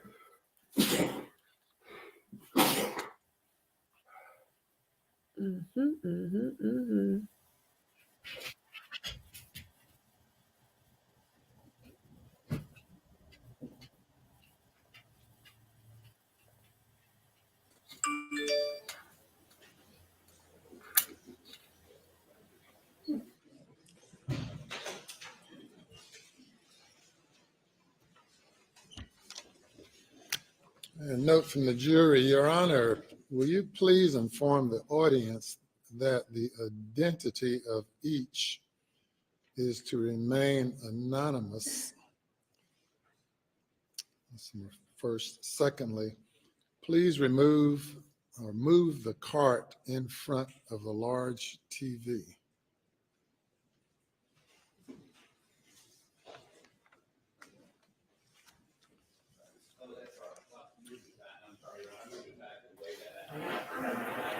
Okay, does that mean that somebody in the gallery has been putting out the names of the jurors? WTF?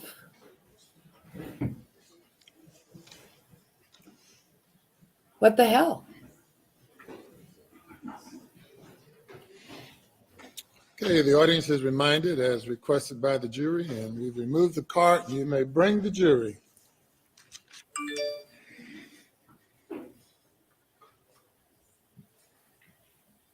I think thought they were above the law or knew so much about it that they could manipulate the system.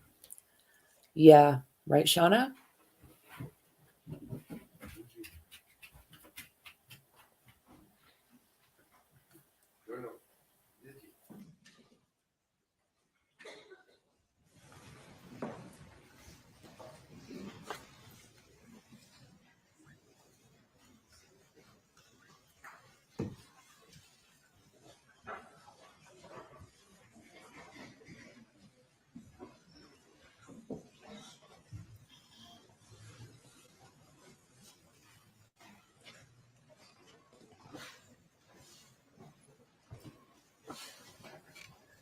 The jury is present. Thank you. And ladies and gentlemen, I have addressed your concerns. And you may call your next witness. Your Honor, we call Senior Special Agent Jeff Croft.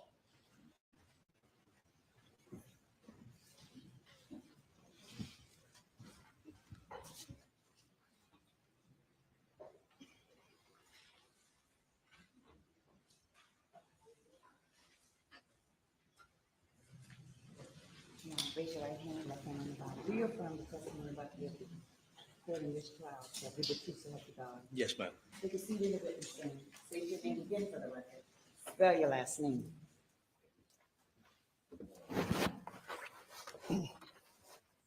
Jeff Croft, C-R-O-F-T. Senior Special Agent Croft, how you doing today? Doing well, sir. So your beard's about as gray as mine is, isn't it? Sir? Your beard's about as gray as mine is. Yes, isn't it? sir. Is that how you get to be a Senior Special Agent? I don't think so. Tell us a little bit about yourself. Where'd you grow up? Where are you from? And then tell us a little bit about your career in law enforcement. I grew up in Baltimore County. I started my law enforcement career in the early 2000s as a reserve deputy with the Baltimore County Sheriff's Office. I got hired full-time, started on the road. I did road patrol. I then went to investigative investigations where I worked narcotics and violent crime. In 2012, I transferred over to SLED, where I worked in the Low Country region in investigative services. I was assigned to this area for investigative purposes, working homicides, violent crime, financial cases, all sorts of stuff. Okay. And how long have you been with SLED? I'm going on 12 years. Where were you assigned back on June 7th, 2021? I was assigned to the Low Country region here in Colleton County. And were you summoned, called out to respond to the reports of the 2 deaths at 4147 Moselle Road? Yes, sir, I was. About what time did you get a call? Do you think? I got called out on actually June the 8th, the morning of June the 8th, about 5:30 that morning. Okay. And where did you go from there? I was en route to the scene. I was rerouted to our field office here in Walterboro and given instructions from there. Okay. And having been given those instructions, what'd you go do to help the investigation? What's the first thing you did? I located and interviewed Rogan Gibson. All right. And did you have a conversation with Rogan Gibson? Yes, sir, I did. Did you ask Rogan Gibson about whether or not he had phone communications with Paul Murdaugh the evening before?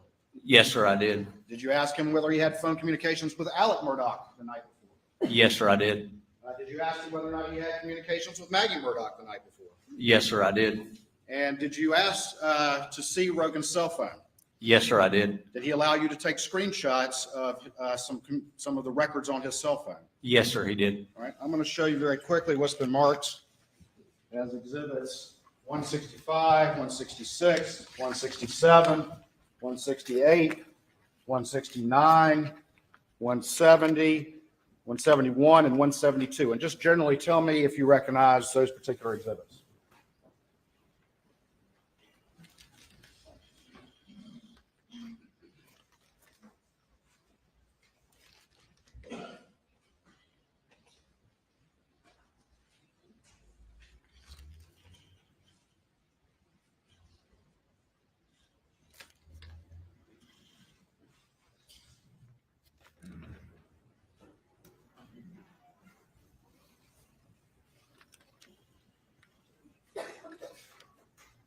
Yes, sir, these are the snapshots which I took of Rogan Gibson's phone.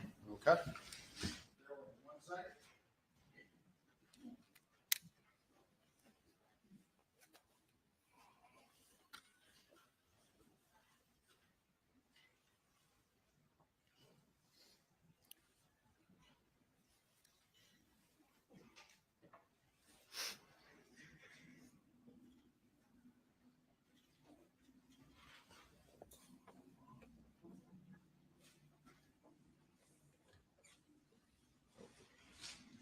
Your Honor, this time I will move into evidence exhibits, states exhibits 165 through 172, I believe without objection. They are admitted. All right.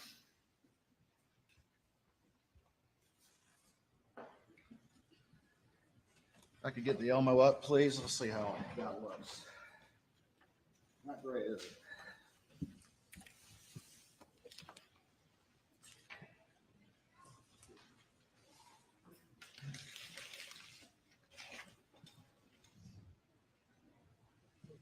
All right, I'm going to put up on the screen States Exhibit 165. And is this one of those images that we were just talking about from Rogan Gibson? Yes, sir, it is. All right, and whose hand is that holding it up? Do you know? That is Rogan Gibson holding the phone for me to take the picture. All right, and was he manipulating the phone for you and then showing you when he found things and then you taking a picture of it with your phone? Yes, sir, he was. Okay. And does this reflect a incoming call from Paul at a particular time? Yes, sir, it does. What time does it reflect that call? At 8:40 p.m. All right, and this is going to be on June 7th, 2021? That is correct, sir. And how long does it reflect that call was? Approximately 4 minutes. 4 minutes.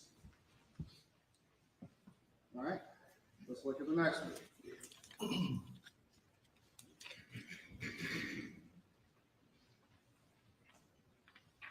I'm going to publish what's been marked as States Exhibit 166. And is this another screenshot that Rogan showed you from his communications with Paul Murdaugh that night? Yes, sir, it is. And does it show an incoming call from Paul Murdaugh to Rogan Gibson? Yes, sir, it does. And what time is that call? 8:44 p.m. 8:44 p.m.? That is correct.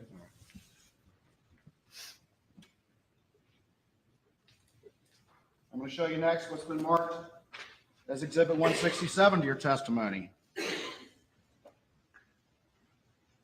And is this another screenshot that was showed to you by Rogan Gibson from his communications with Paul Murdaugh? Yes, sir, it is. All right. And were these some texts between the two of them? Yes, sir, it is. All right. And does it reflect a text from Rogan to Paul on there? Yes, sir, it does. At What time is that? I'm sorry, go ahead. 8:49 p.m. 8:49 p.m. Is that correct? That is correct. And can you read that text to the jury, please? See if you can get a good picture of it. Marion wants to send it to a girl we know that's a vet. Tell him to sit and stay, and he shouldn't move around too much. All right. Does it reflect any response from Paul? It does not. All right. What is the next communication on this particular exhibit?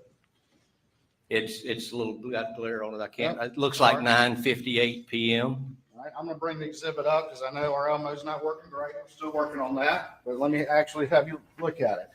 So we said there was that communication to Paul from Rogan, and then you said there was no response. Is that correct? That is correct, And sir. then next thing is Rogan sends a text. Is that correct? That is correct, sir. What time is that text? 9:58 p.m. 9:58. And what does he say? Yo. Y-O, yo.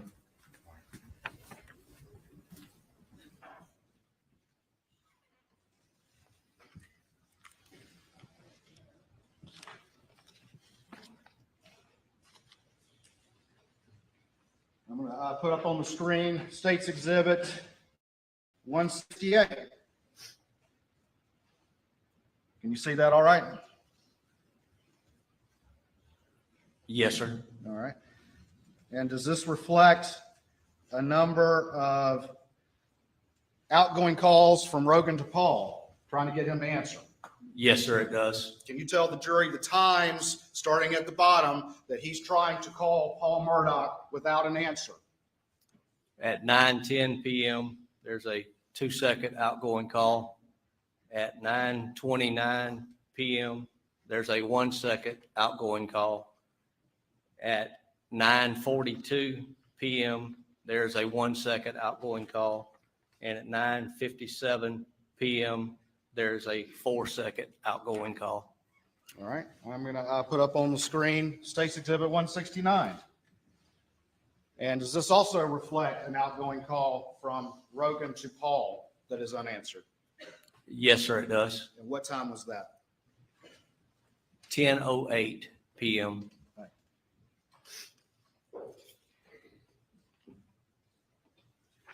All right, we're now looking at State's Exhibit 170. I'm gonna bring it up, tell you real quick. Who does this reflect communications with, between Rogan, Gibson, and who? Mrs. Maggie Murdaugh. All right, let me go publish this real quick.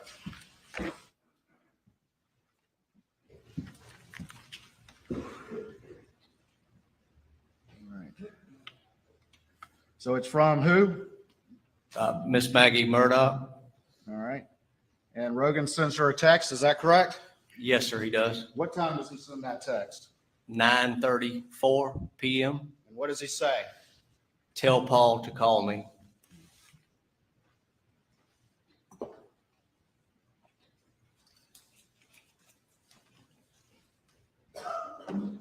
I'm going to publish what's been marked as State's Exhibit 171. Can you see that all right?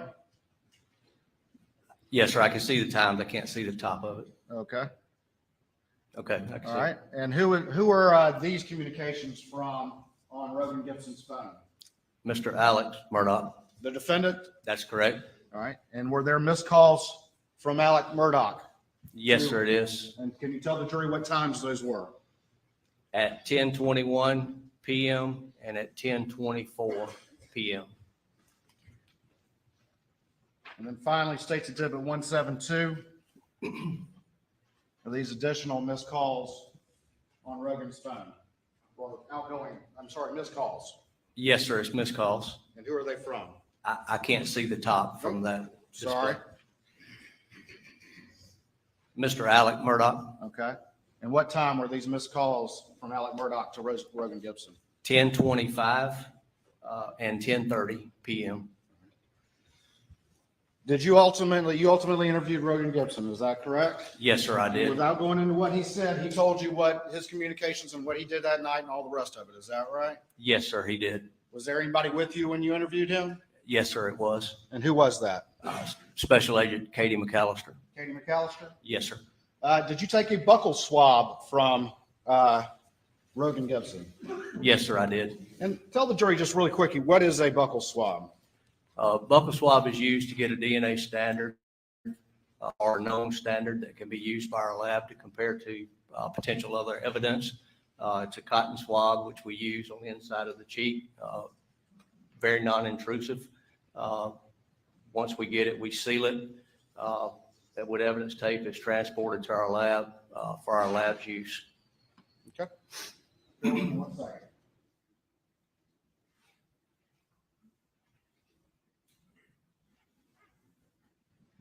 I'm going to show you what's been marked as State's Exhibit 154 and see if you recognize this document.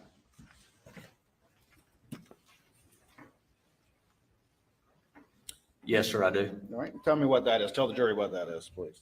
It's a chain of custody form that we used when we secured the buccal swab from, or buccal swab from Rogan Gibson. All right. Put that up on the screen. And so right there, is that where it says what it is? That's correct, yes, sir. And whose signature is that right there? That is myself. And then whose name and signature is that right there? Melinda Worley, Special Agent Melinda Worley. Okay. All right. After you had that interview with Rogan Gibson, what's the next thing you did in the case to assist the investigation? I went back to the scene where I briefed Senior Special Agent David Owen and the others that was assisting with the investigation. I was asked to go to the residence, the Murdaugh residence, which was down from the kennels. All right.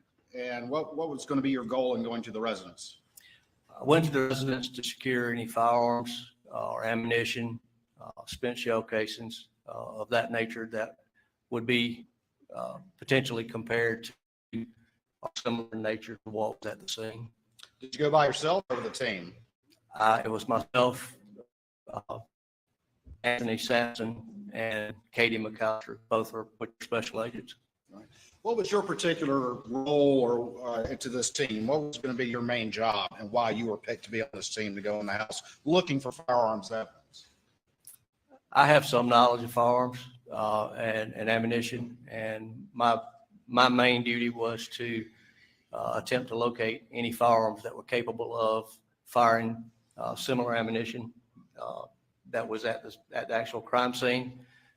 Any spent shell casings that would be similar in nature that could potentially be tested back to a firearm if one was located or tested in comparison to the casings which were at the scene.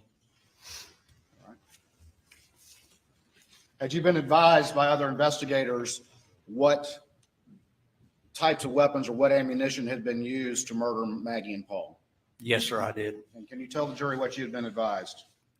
I'd been advised that it was a 12 gauge shotgun used, capable of shooting 3-inch Magnum.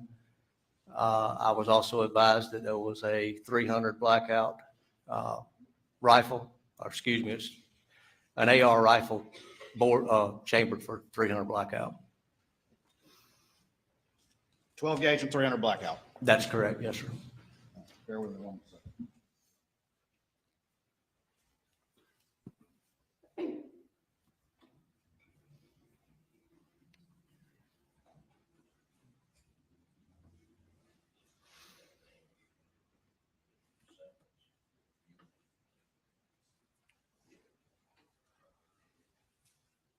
All right.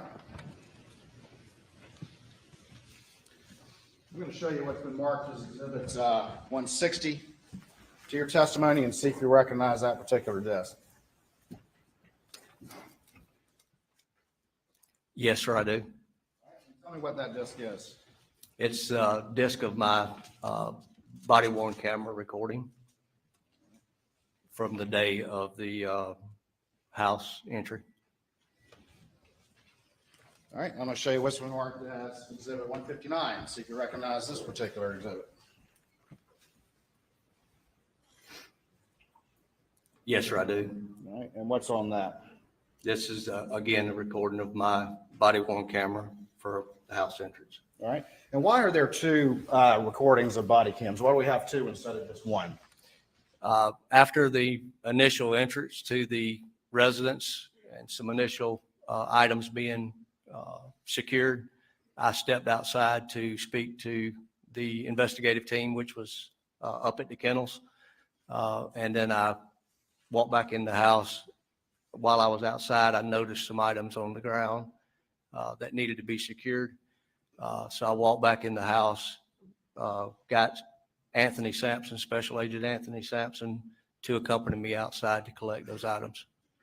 And what were those items? I'm going ahead and let's jump ahead. What were those items you ultimately collected out there?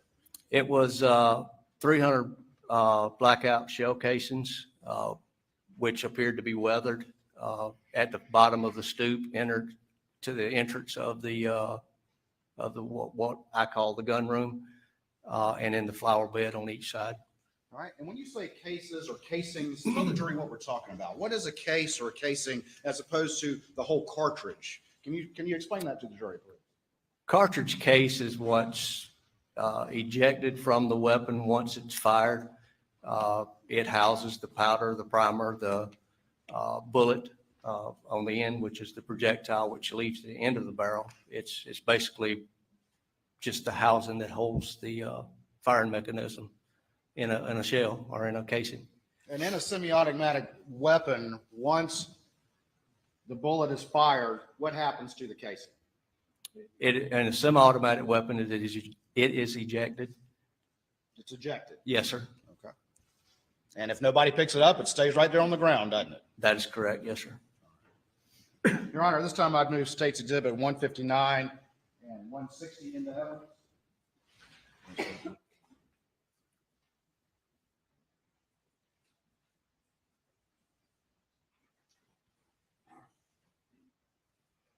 We don't object to the video of either one. And there's one longer video that's in the House, I know 159 and 160, that we would object to the audio portion being played.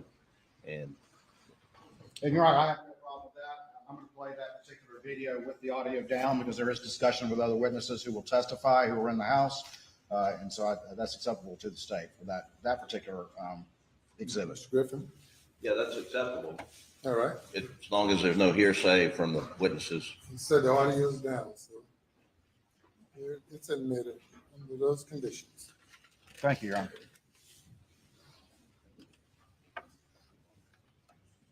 Bear with me 1 second.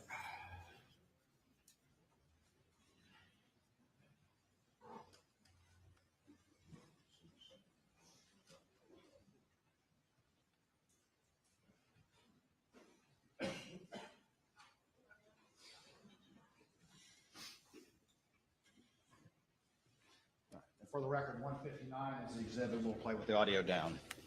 Thank you. Can I get the input changed, please, to the laptop?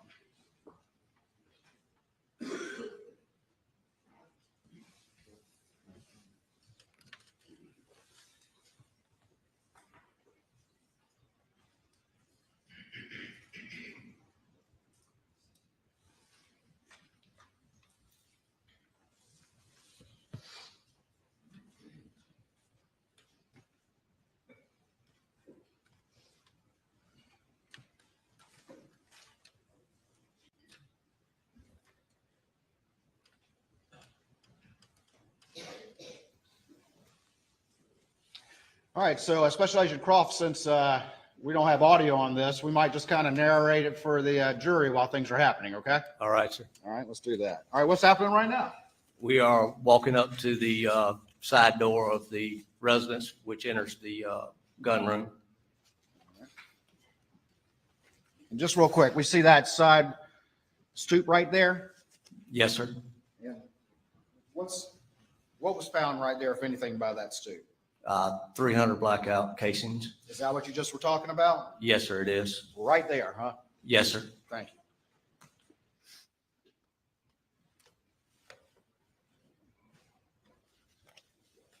Who is that individual right there? Do you know? Attorney Lee Cope, Who's talking to him? Special Agent McAllister. I'm gonna move it forward, going in the house a little bit. Where are we now? We are inside of the residence at 4147 Moselle Road in the gun room. Who are you shaking hands with right now? That would be Attorney Mark Ball, All right, who's getting their hands shook right now? Mr. Attorney Ronnie Crosby. Now, you mentioned Lee Cope and Mark Ball and Ronnie Crosby. Who are those individuals? What, if anything, is their relationship with Alec Murdaugh? They are law partners were law partners with Mr. Alec Murdaugh at PMPD. Do you know what Alec Murdaugh did for a living? He was a trial lawyer, and he also was a prosecutor for the 14th Circuit Solicitor's Office under Solicitor Duffy Stone. And what does a prosecutor do? They try cases for the state, Criminal cases. criminal cases for the state, yes, sir. That's what he did. That is correct.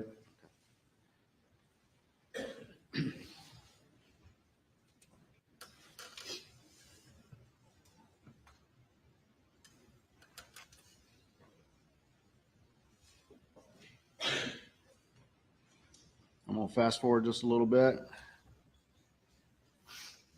What's that sort of in the center of the screen right there? That's a gun cabinet or gun shelf.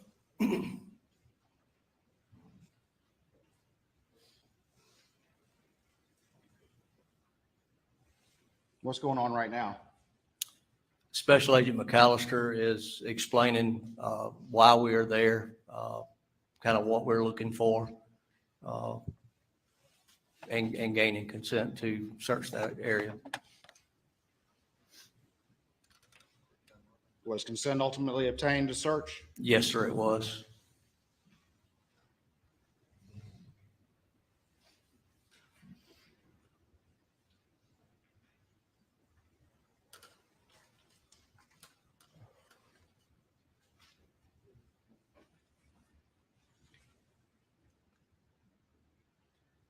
Let me back it up real quick. All right, at this point, are y'all having a conversation with people who were there? I'm not trying to get into the conversation, just were you having a conversation? Yes, sir, we were. All right, and who are the two individuals you're talking to, or three individuals you're talking to right there? Ronnie Crosby on the right, Mark Ball in the center, and Mr. Lee Cope on the left-hand side. Agent McAllister standing with her back turned. At some point, did Mark Ball point to anything? Yes, sir, he did. And what did he point to? A 300 blackout rifle, which was sitting in the gun wall.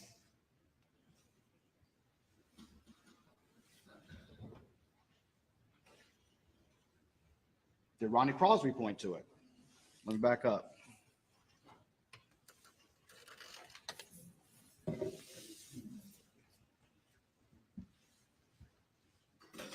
Yes, sir. All right. Then whose body camera are we looking at right now? That would be mine.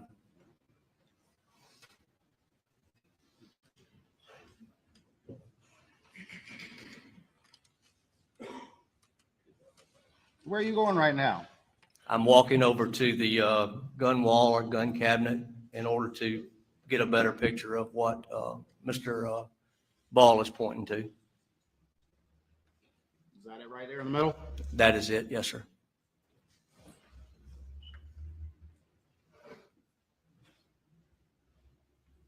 All right. Right, what is Mark Ball pointing to right now? He's pointing to the numbers which are displayed on the bottom of the magazine. All right. And is this the blackout we're talking about? That is correct. All right.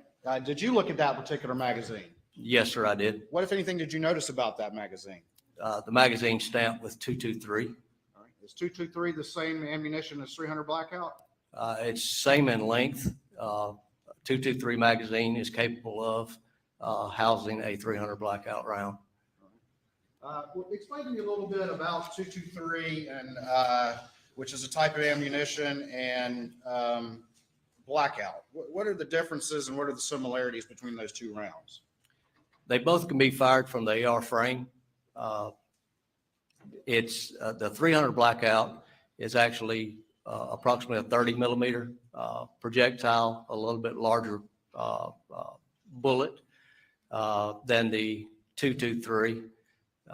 Has a little more kinetic energy, and a little more stopping power than the 223. The 223 is a faster bullet, a little flatter trajectory. It does not have the stopping power that the 300 has. But because the 300 is a larger bullet, and trying to use it in an AR frame, it's neck down. So you don't have quite as much speed coming out, or velocity coming out of the barrel than you would with a 223. What is it you just said, though? A 300 blackout has more of? Stopping power than the 223. And stopping power, what does that mean? What is stopping power? It has more impact than the 223 round would have. Impact. Okay. All right.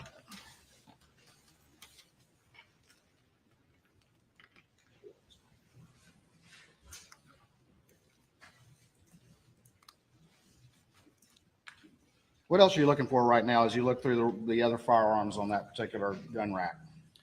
Any additional rifles capable of shooting a 300 blackout, and also the any 12 gauge shotguns which are capable of shooting 3-inch Magnum.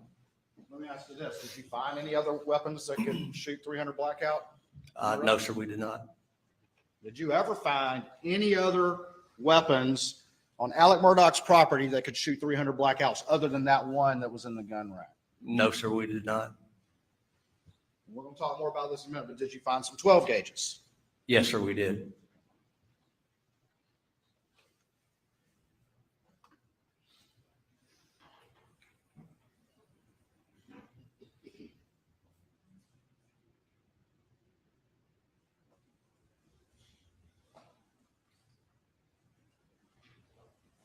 All right, what are we looking at right here?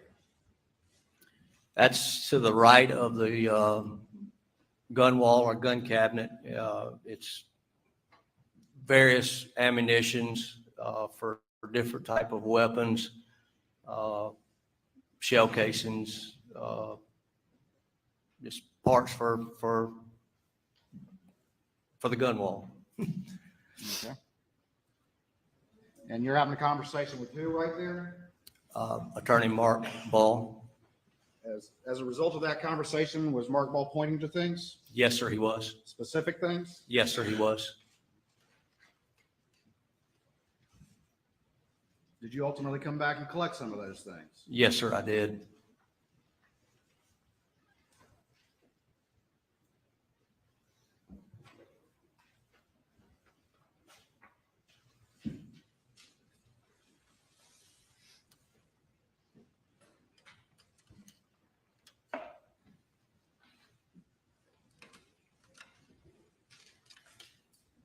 I'm going to fast forward to about 7 minutes, 30 seconds. Keep this thing moving.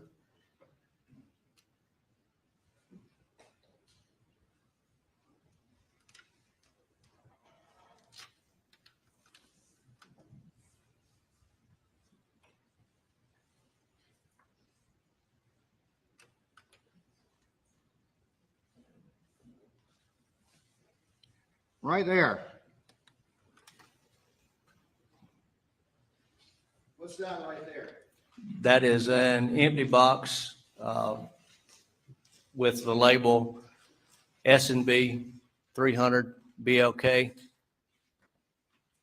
All right. Did you ultimately collect that box? Yes, sir, I did. All right. I'm going to show you what's been marked as State's Exhibit 213 and see if you recognize that item. Yes, sir, I do. All right. Stand by for me real quick.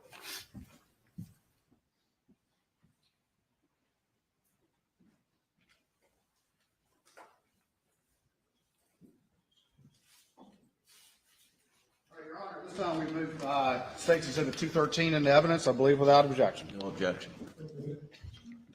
Okay. I'm going to show it to you again. I'm going to put it up on the screen. Does that box reflect the grain weight of the bullets of that ammunition that were inside of it? Yes, sir, it does. And what is that? 147 grains. All right. And tell the jury, what is 147 grains, or just grains in general when it comes to a bullet? What does that mean? It's the weight of the projectile. And it's possible to have certain ammunition of the same caliber, but it has different weights. Is that correct? That is correct. Yes, sir. And this blackout is 147 grains, correct? That is correct. Yes, sir.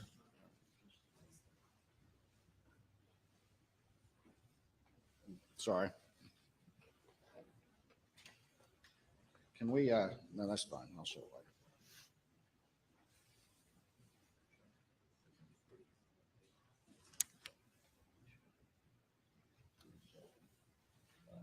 Let's go ahead and do that. Can we switch the input just real quick?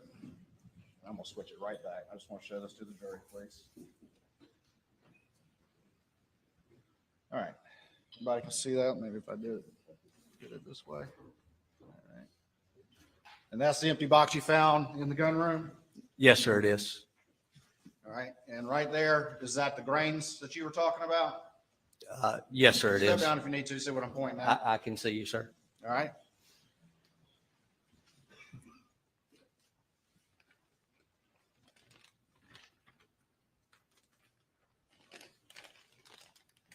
Can you read that right there?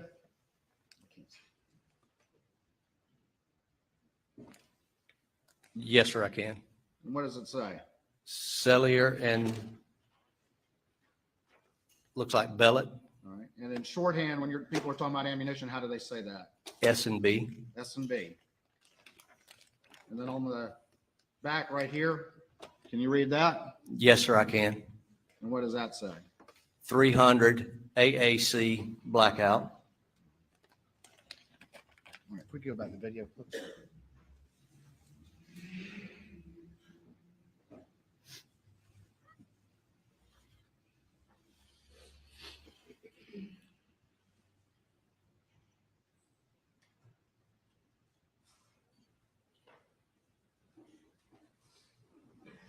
For the record, I'm fast forwarding it a little bit, just to keep us going.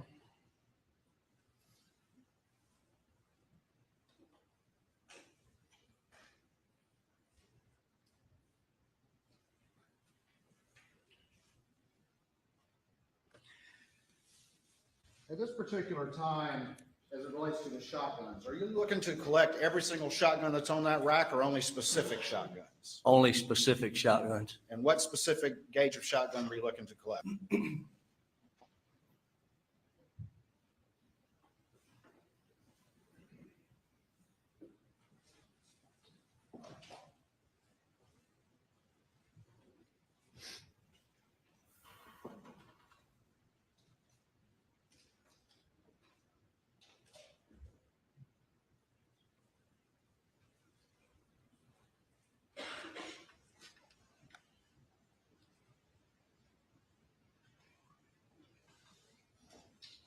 Who's that individual standing in the center of the screen?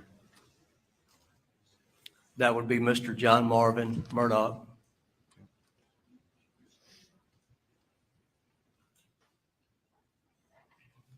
Now, you mentioned attorneys Lee Cope, Mark Ball, and Ronnie Crosby were in that room as well. Is that correct? That is correct, yes, sir. And Mr. John Marvin Murdaugh, is that correct? That is correct, yes, And sir. what's his relation to the defendant? He is the brother. Was that everyone that was kind of there, or was there another attorney as well that was present? There was an additional attorney that walked in the room early in the recording, And who was that? Chris Wilson. Chris Wilson.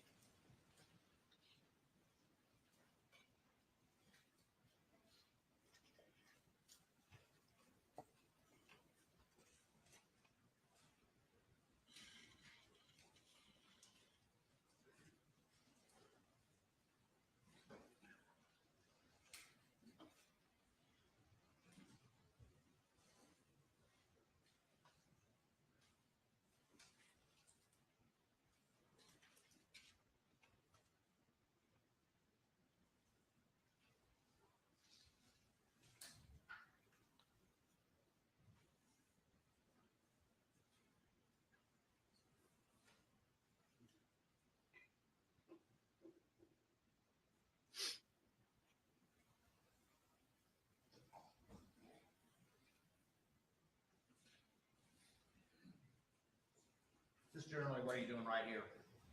Just getting an overall of where things were at when we went into the room before anything was actually moved.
Saw you doing something with your hands. What are you doing right there?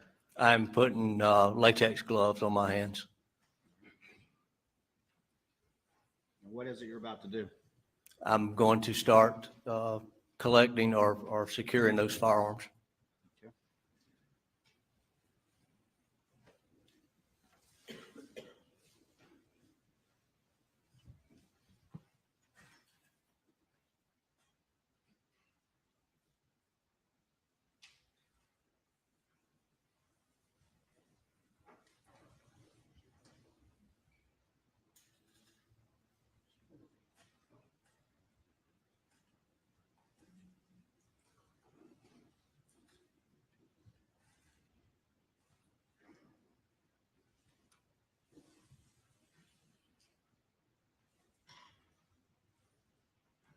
What is that in your hand right there?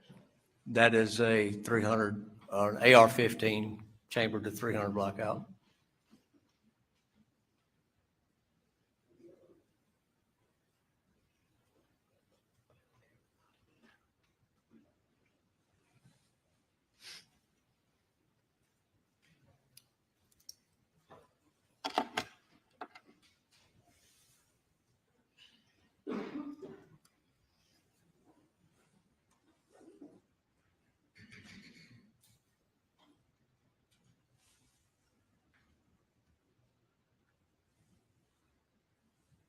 What is that in your hand right there? I kind of fast forwarded it.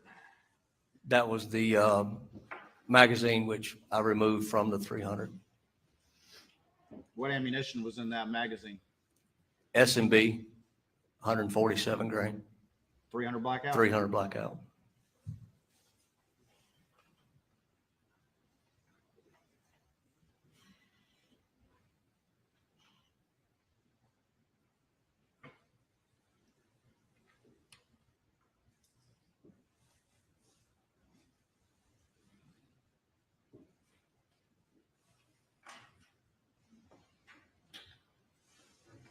Let's see another item, 33, please.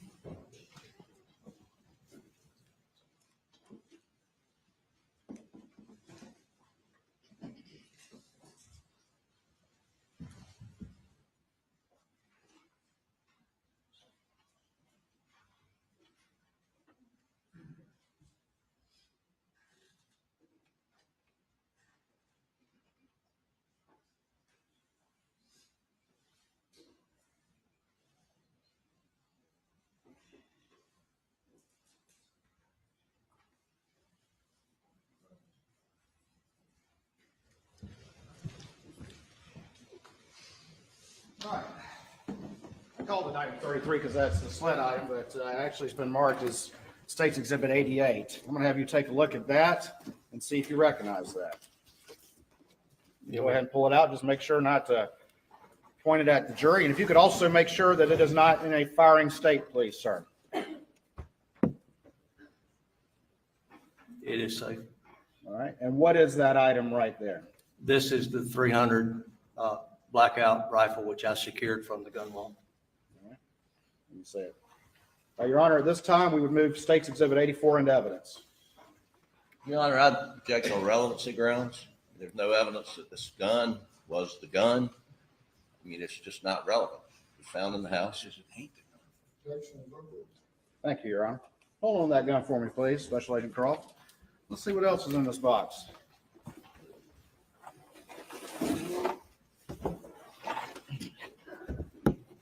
I'm going to show you the other part of State's Exhibit 88, and that's marked actually as State's Exhibit 210. What's that? This would be the magazine which I removed from this rifle on the video and the ammunition which it contained. All right, and what kind of ammunition is that? It's head stamped S&B 300 blackout. All right, and do you know the specific brand and make and caliber of ammunition that was used to kill Maggie Murdaugh? The head stamps on the shell casings at the crime scene was S&B 300 blackout. Same thing? Yes, sir.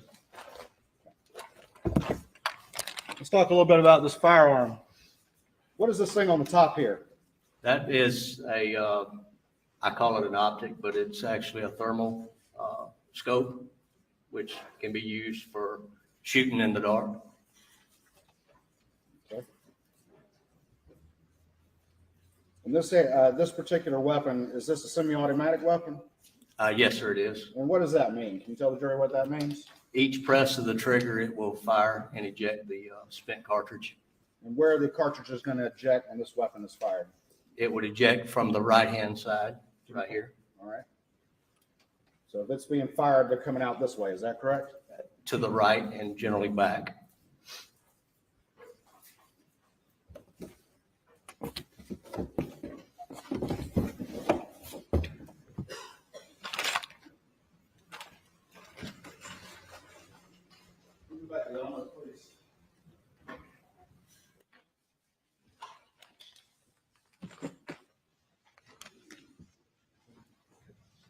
Excuse me.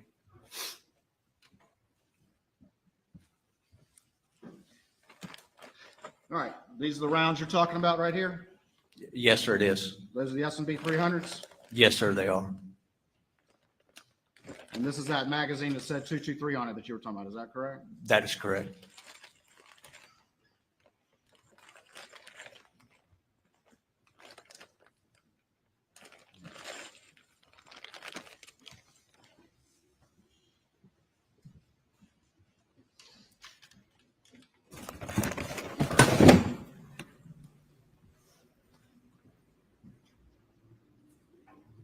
Return to the video, please, ma'am.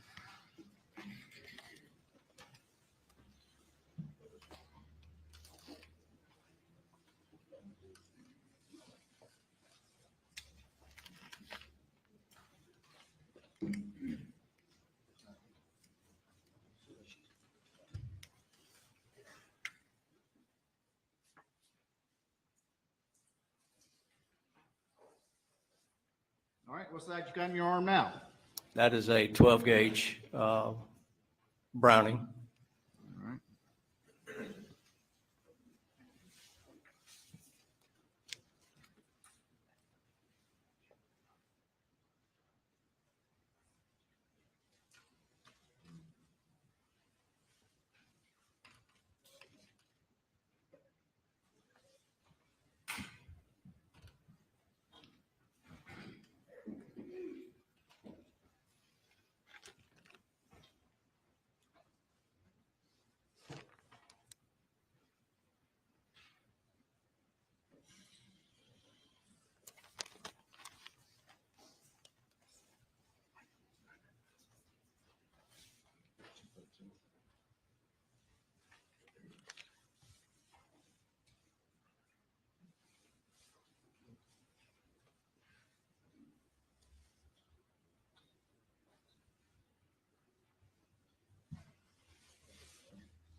Just a hair.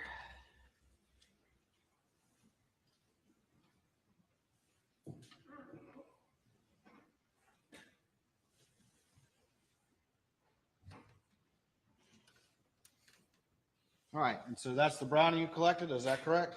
Yes, sir, it is.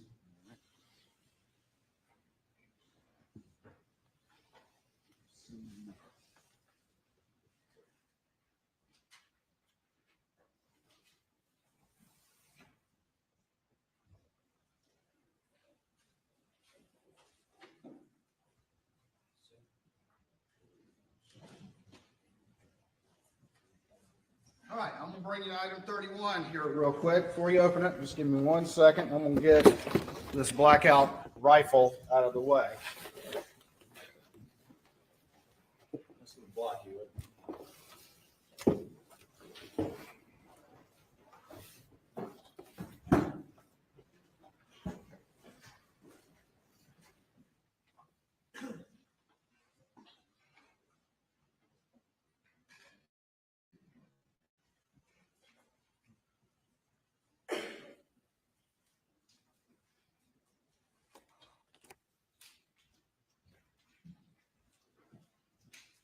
All right.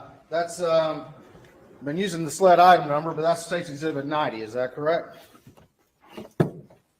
Chin is on. I got you. Right there. Yes, sir. All right. Could you open that up and tell me what's in that if you recognize it, please?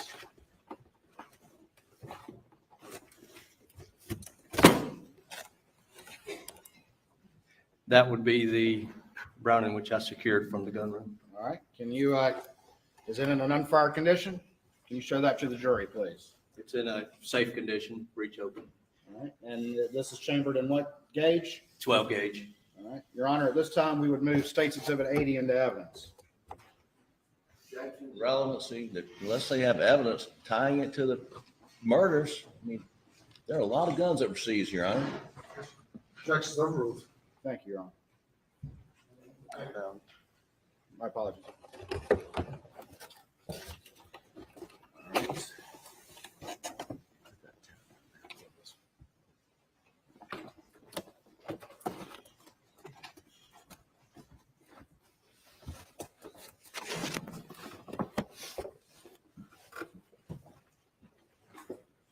Your Honor, I just want to add Rule 403 grounds for my objection to this gun and all the other guns they plan to introduce. May proceed. Thank you, Your Honor. All right, let's return to the video.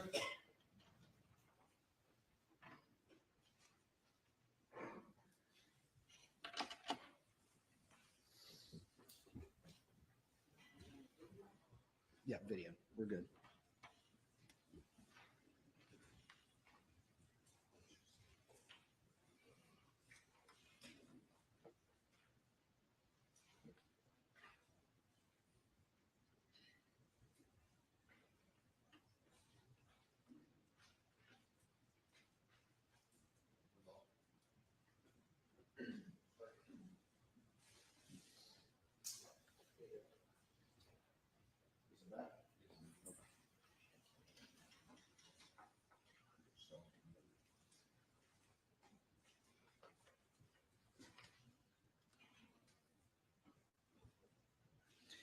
As you were looking through these various shotguns and picking some up and putting them back and all the rest of it, what are you looking for in making that determination?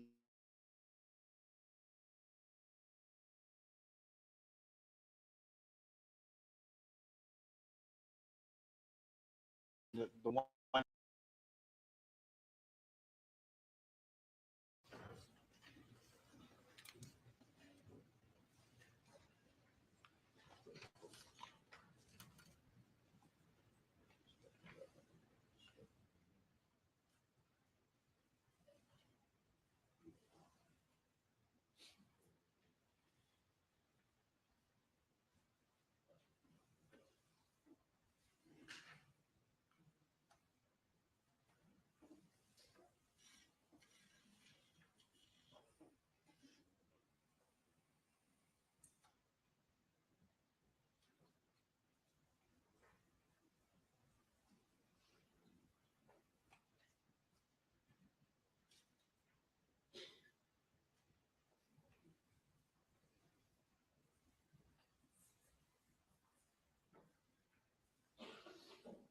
All right, you just put another gun on the table. You recognize that particular gun? Yes, sir, I do. All right. And what about the particular condition of that gun did you notice, if anything? That is a 12 gauge pump and the breech is open. Inside of the chamber is a shotgun shell that's ready to be chambered into the, to be fired. And I've paused it at 20 minutes and 17 seconds. What do we see right there? That is a 12 gauge shotgun shell that's ready to be chambered. Once you slide the pump action forward, it would be chambered into the chamber and ready to fire. All right, thank you. And Your Honor, just very quickly for the record, with that Browning shotgun, I believe I referred to it as State's Exhibit 80. It's actually State's Exhibit 90, which I believe was admitted over objection.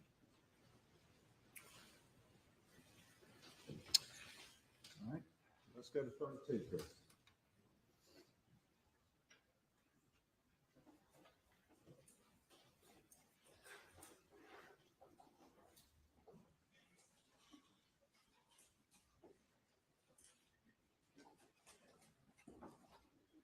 All right, I'm going to show you what's been marked as State's Exhibit 91. You could just take a look at it before you pull it out and tell me if you recognize what that is.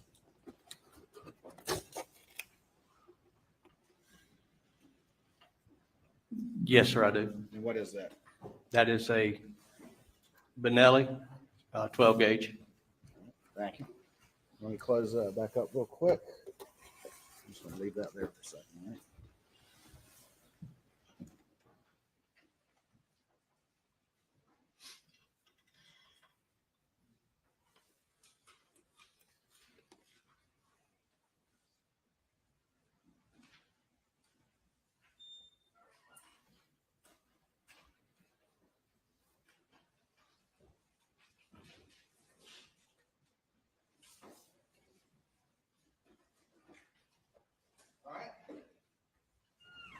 one step ahead of ourselves, so let's do this one.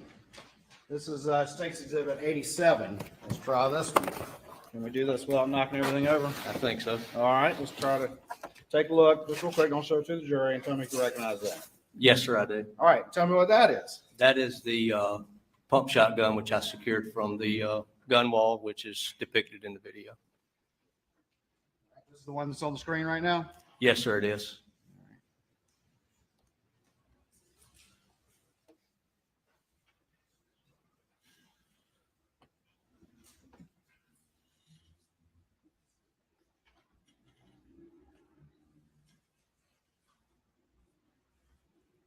All right.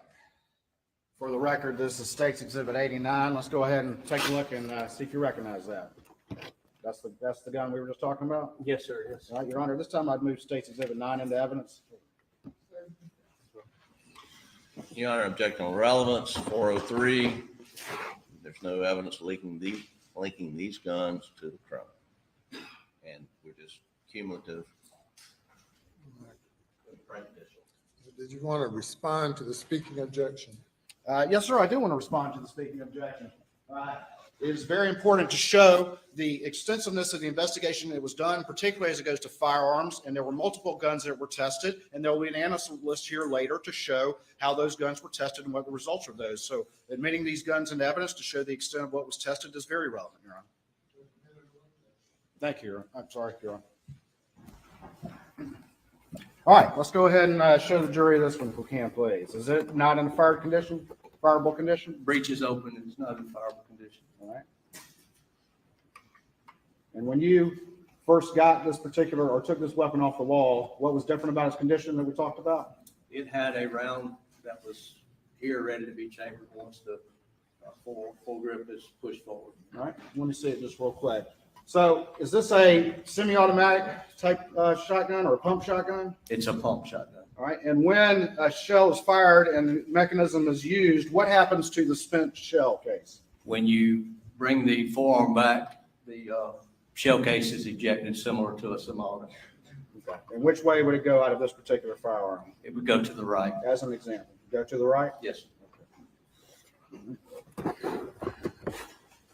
Just pointed out a court reporter, sorry. All right, this item was found within that weapon, is that correct?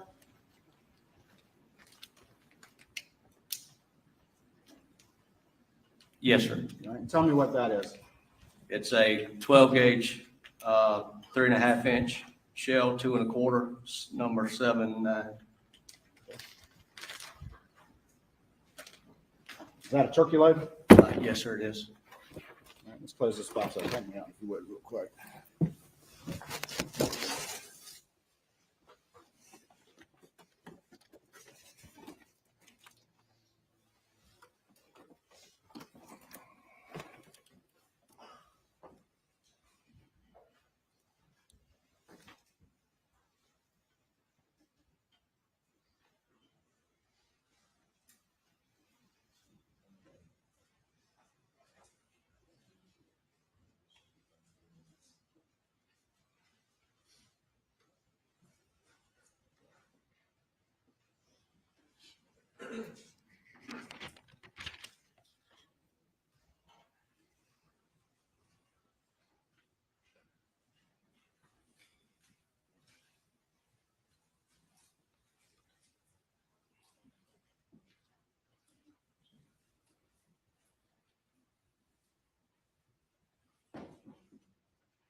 You recall what y'all are doing right now?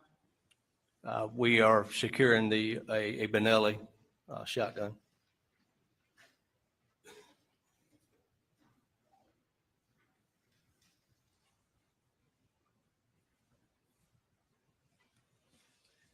All right.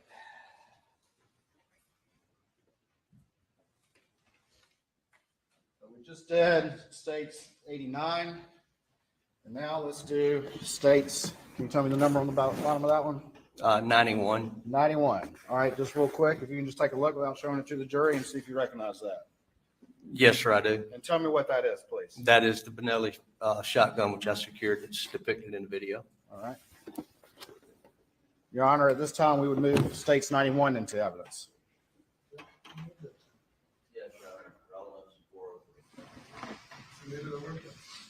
All right, let's go ahead and again, if you can show that to the jury, please.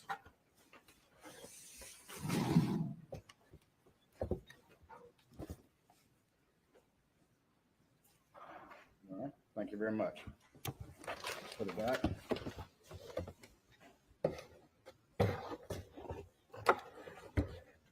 You can point at me, that's all right. All right, I'm going to show you what's inside this particular exhibit and see if you recognize those items, please.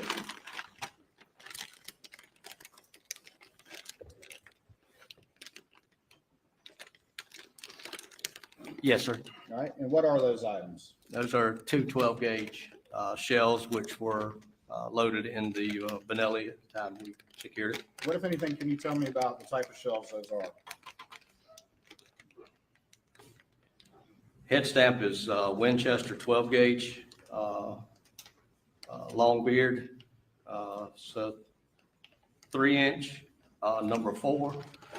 And the head stamp on the red one is a Federal 12-gauge, 7 2.5 ounce. It's 3.5-inch Federal premium shell. Different types of ammunition, even different sizes, is that correct? That's correct. One is a Winchester and one's a Federal, is that correct? That is correct. Let's close this box.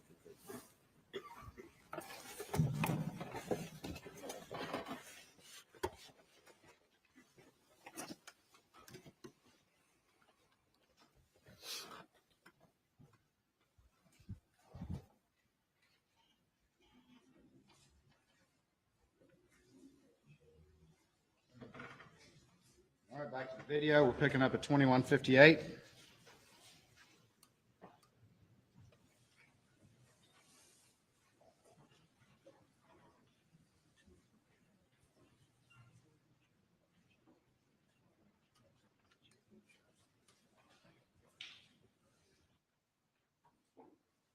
this point on that gun rack, did you observe any other 12 gauges?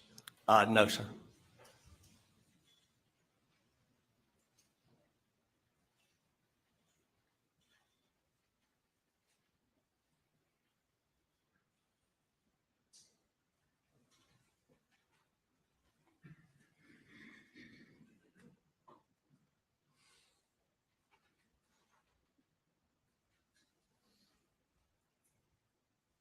Who you having a conversation with right there? Attorney Mark Ball.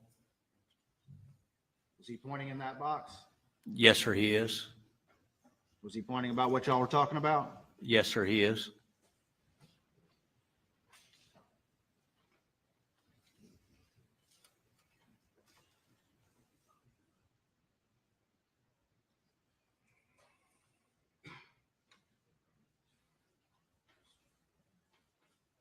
For the record, I'm fast forwarding a little bit.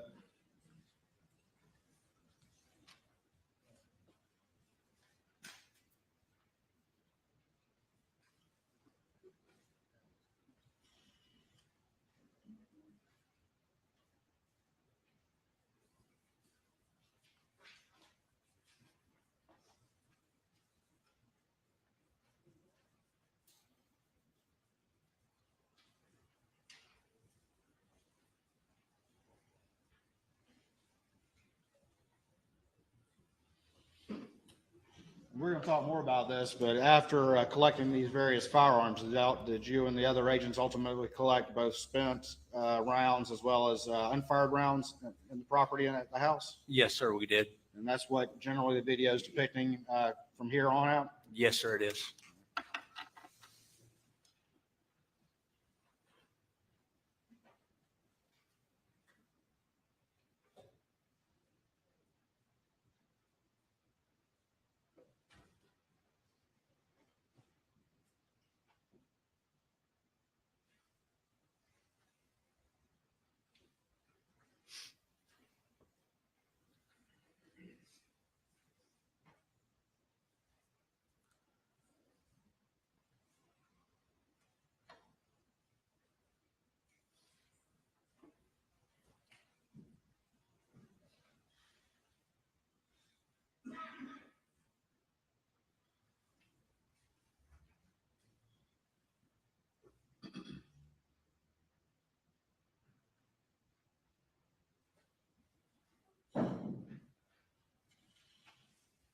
that empty box we were just talking about earlier? Yes, sir, it is.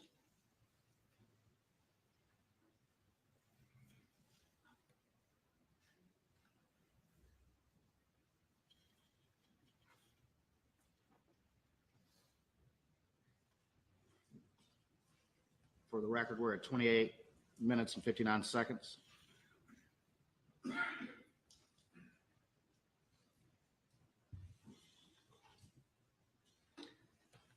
Right up there, the top of the screen on top of those little shelves. Do you know what that is?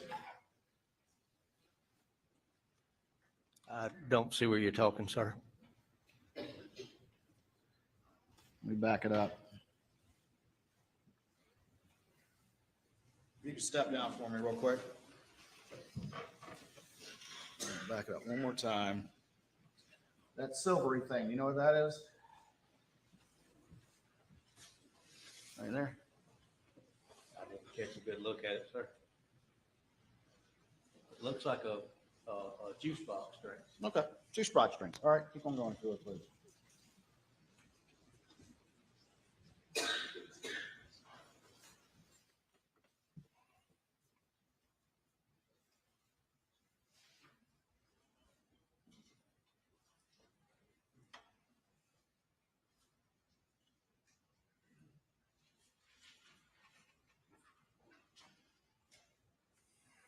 I'm just kind of fast forwarding it. What's generally going on right here? Still looking for any additional weapons or ammunition.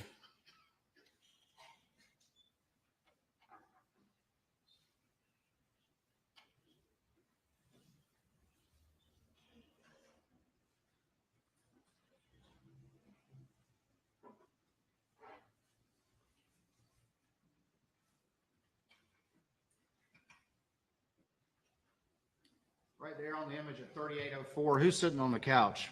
That would be Attorney Chris Wilson.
All right, bear with me. I'm gonna kind of fast forward through this.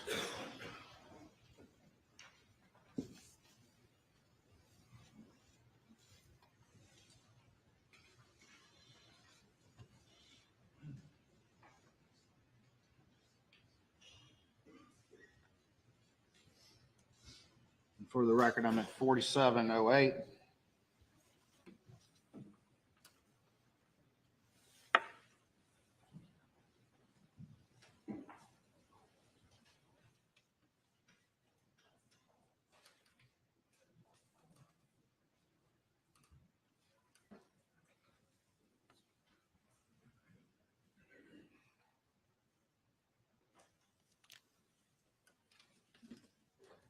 Did you see who was on your cell phone right there? Yes, sir, I did. Who was that? Captain Ryan Neal. Was that your boss at the time? Yes, sir, it was. Okay.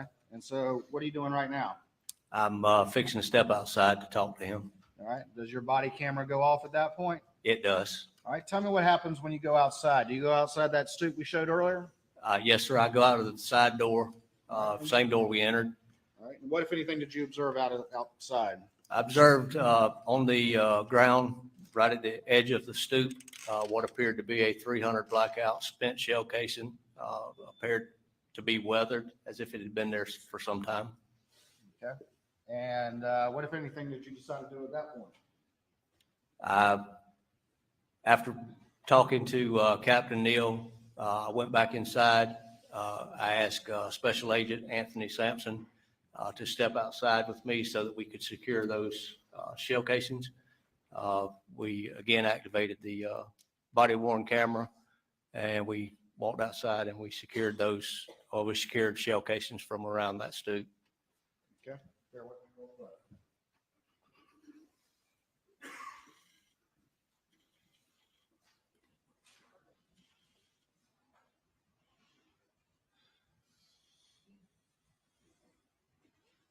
All right, I have what's been marked as State's Exhibit 260 for identification at this time, and why don't you have a take a look at that and see if you recognize that? Yes, sir, I do. All right, let me take them back real quick. And what are these? Those are the spent shell casings, which I picked up from around the stoop on the outside of 4147 Moselle Road outside the gun room. All right, and when you say that they were in weather condition, what do you mean by that? The brass is tarnished. They had dirt in them. It just appeared they had been sitting in the weather for a while. And did, if I could have the element back, please.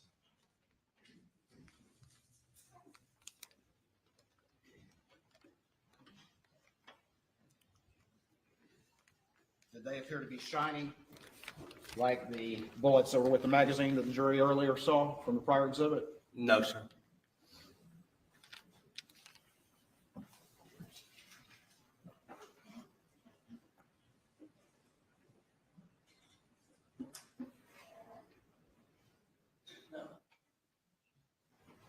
All right, I'm just going to put this exhibit without objection, put it up on the screen. It's marked for identification at this time.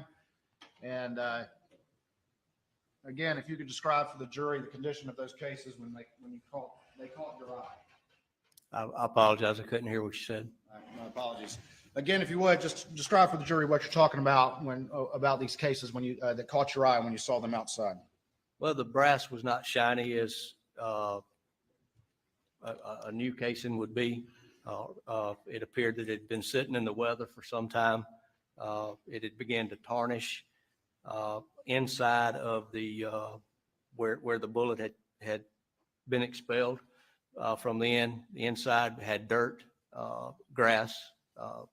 Obviously, it had been there for a while. What was the brand and type of ammunition that's in this particular exhibit that you found? S&B 300 BOK Butch Blackout. Let me go to the video if I could, please.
All right, what are y'all doing on the screen right here? We are locating the 300 shell casings.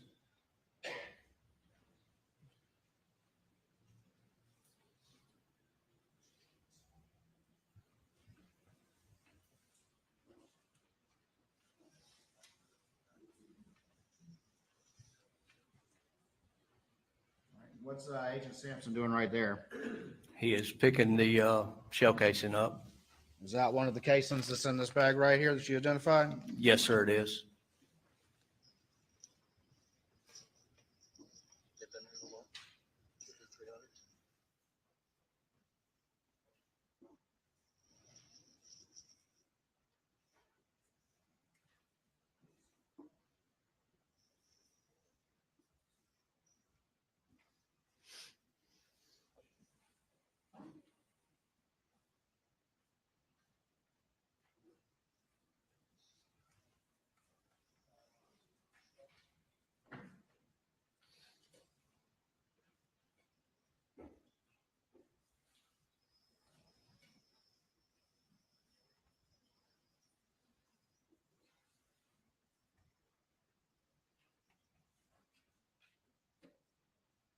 What's that right there?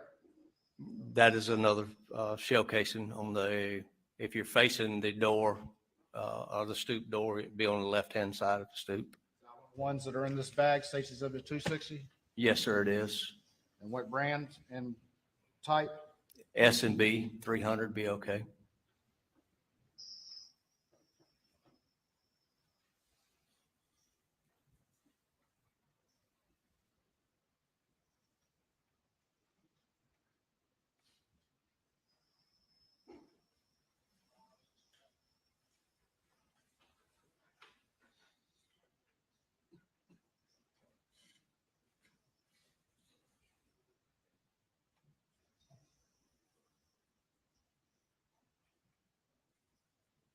What'd you find there that you just picked up?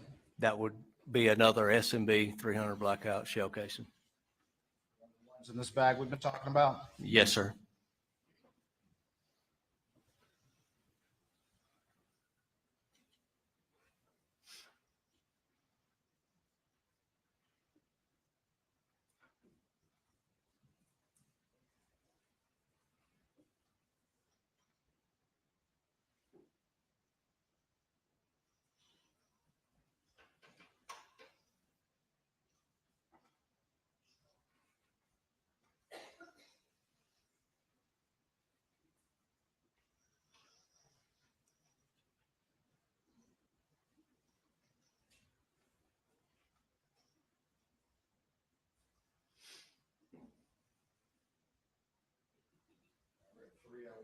Fast forward just a little bit.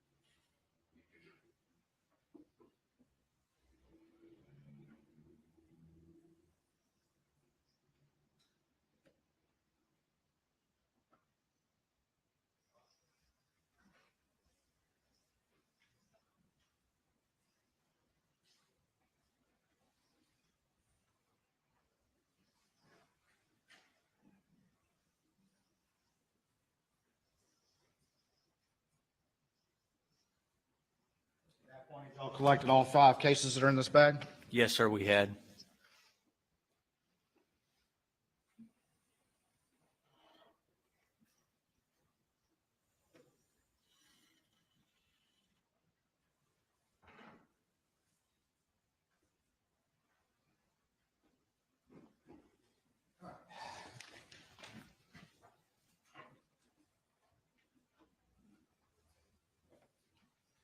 Did you go to any other locations that day? What day is this right now with those videos you just watched?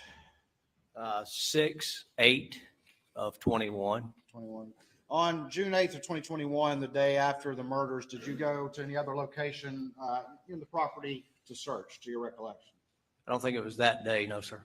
Okay. Did you ultimately go and search a shed at the property? Oh, yes, sir. Okay. And what specifically did y'all search at the shed? The trash that had been taken away from the house. Okay. And I'm going to show you what's been marked as State's Exhibit 161, your testimony, and I'll see if you recognize that exhibit.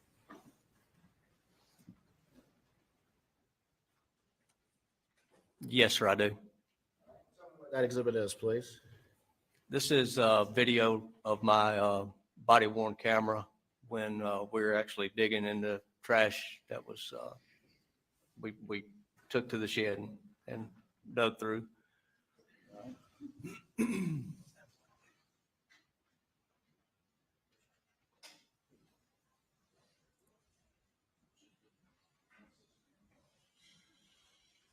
Your Honor, this time I would offer State's Exhibit 161 into evidence, I believe without objection. That's correct. Submit it. All right.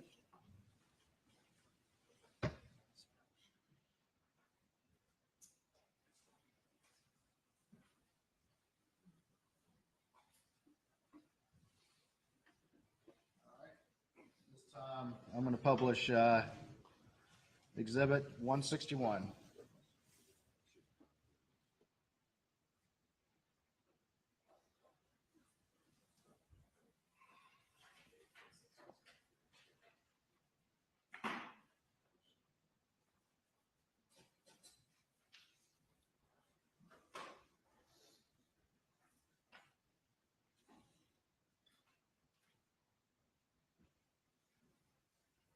All right, tell me what we're seeing. We're at 28 seconds in. What are we seeing right there? That is the large shed that's our hangar. Just probably to the right middle of the screen would be the dog kennels, dog house. To the far right is the I think it's chicken coop. But the shed is where we went through some trash that we had secured. All right, and step down for me if you would, please. Let's kind of point that out for the jury. So where are the kennels in this particular video? The kennels are right here. And where's the feed room in this video? The feed room would be right here on the end. All right, where's the little doghouse in this video? This would be the doghouse. All right, what is this thing right there underneath the shed? That's UTV under the shed. And then the kennels extend down this way with various cages? Yes, sir, it does. Thank you. You can retake your seat.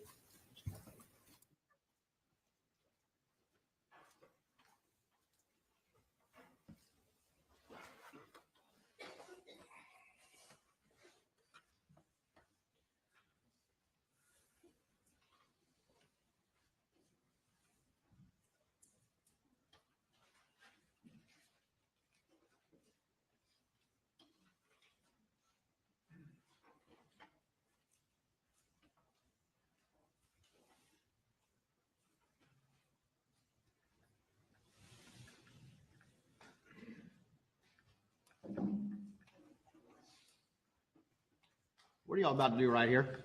We're about to dig in trash. Digging trash? Yes, sir. Is that a fun job? It's not, but has to be done.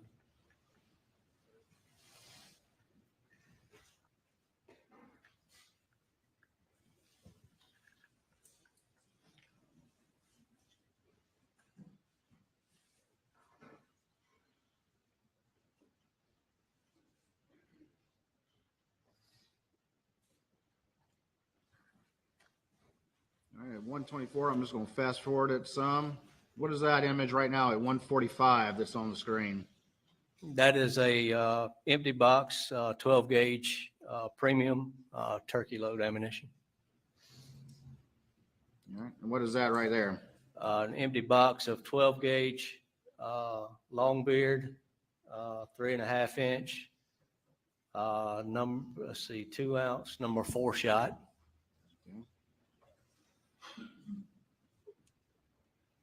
And what is that right there?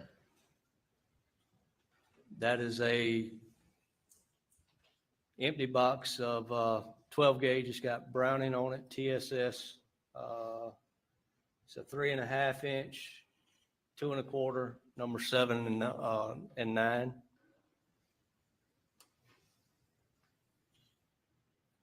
All right, for the record, I'm fast forwarding then.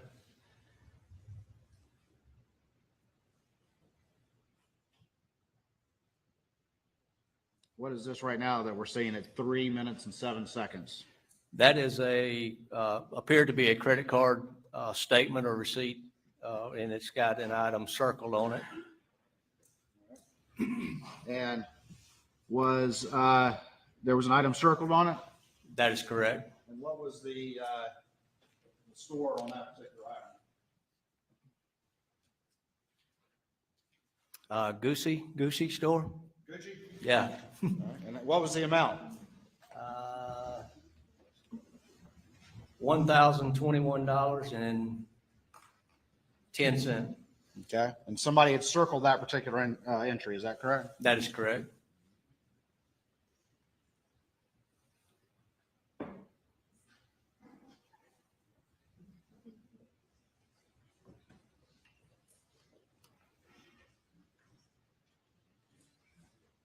For the record, I'm just fast forwarding through, y'all searching through the trash, is that right? Yes, sir, we are. Did you find anything else of note in that trash?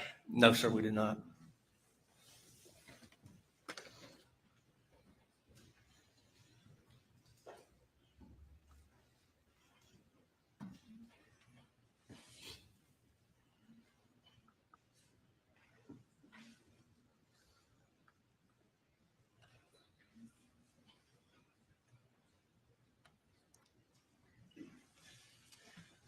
All right.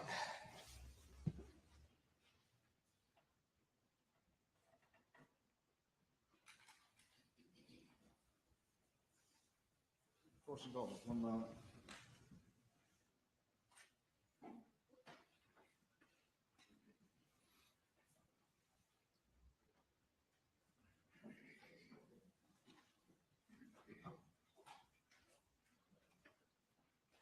All right, I'm going to show you, stand by for me real quick.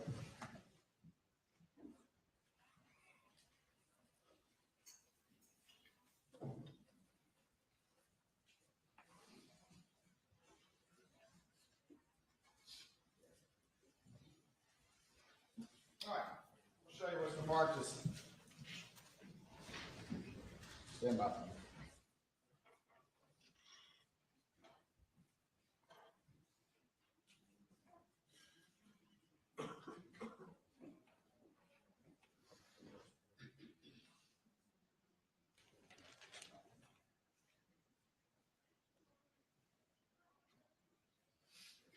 All right, I'm going to show you what's been marked as State's Exhibit 214, which is an evidence bag, and see if you recognize what's in there.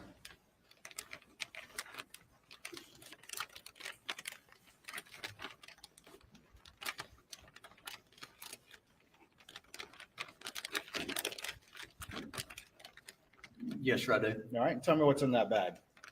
These are the shell boxes which I described on the video or observed on the video, and it's the receipt, credit card receipt, which was torn that we collected from the trash. All right, the one with the circle thing with Gucci on it? Yes, sir. Your Honor, this time I'd move State's Exhibit 214 in evidence, I believe, without objection. Did it?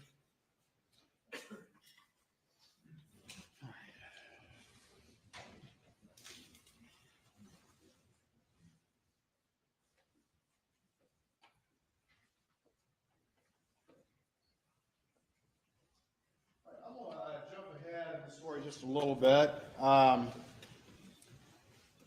Did you ultimately return out to the scene to do an additional search, or out to the property as a whole to do an additional search? Yes, sir, I did. All right, and you remember what date that was? Roughly? I think it was the 13th. Okay. And what were you looking for on that particular search?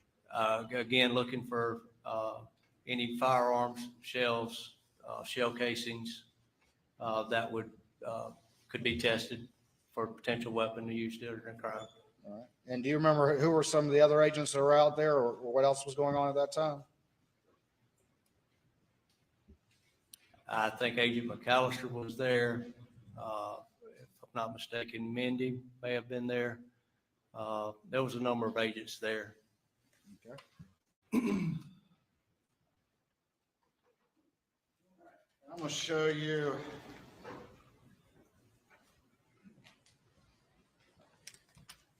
what's been marked for identification, or marked right now, is State's Exhibit 152 and 151, and see if you recognize those items generally.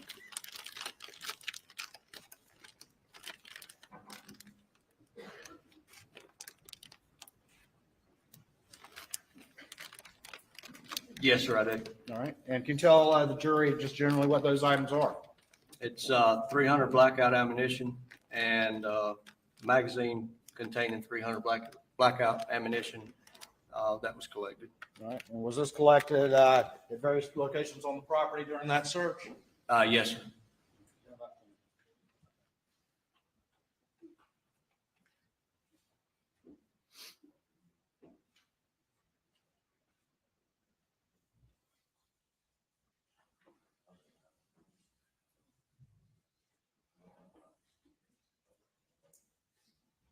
Your Honor, this time I'd also say 152 and 151 into evidence, I believe without objection. No objection.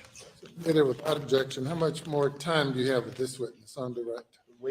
There's still a fair amount to cover, Your Honor. All right, ladies and gentlemen, we're going to break talking only to the jury.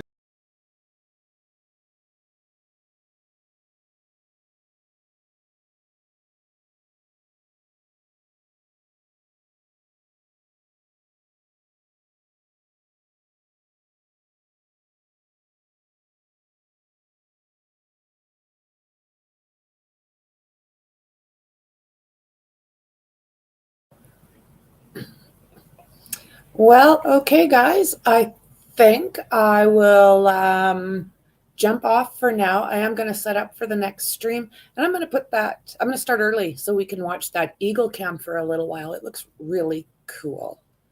So, guys, thanks for being here, and I'm looking forward to seeing you soon. 1:20, they said. I'll see you in the next one. Bye.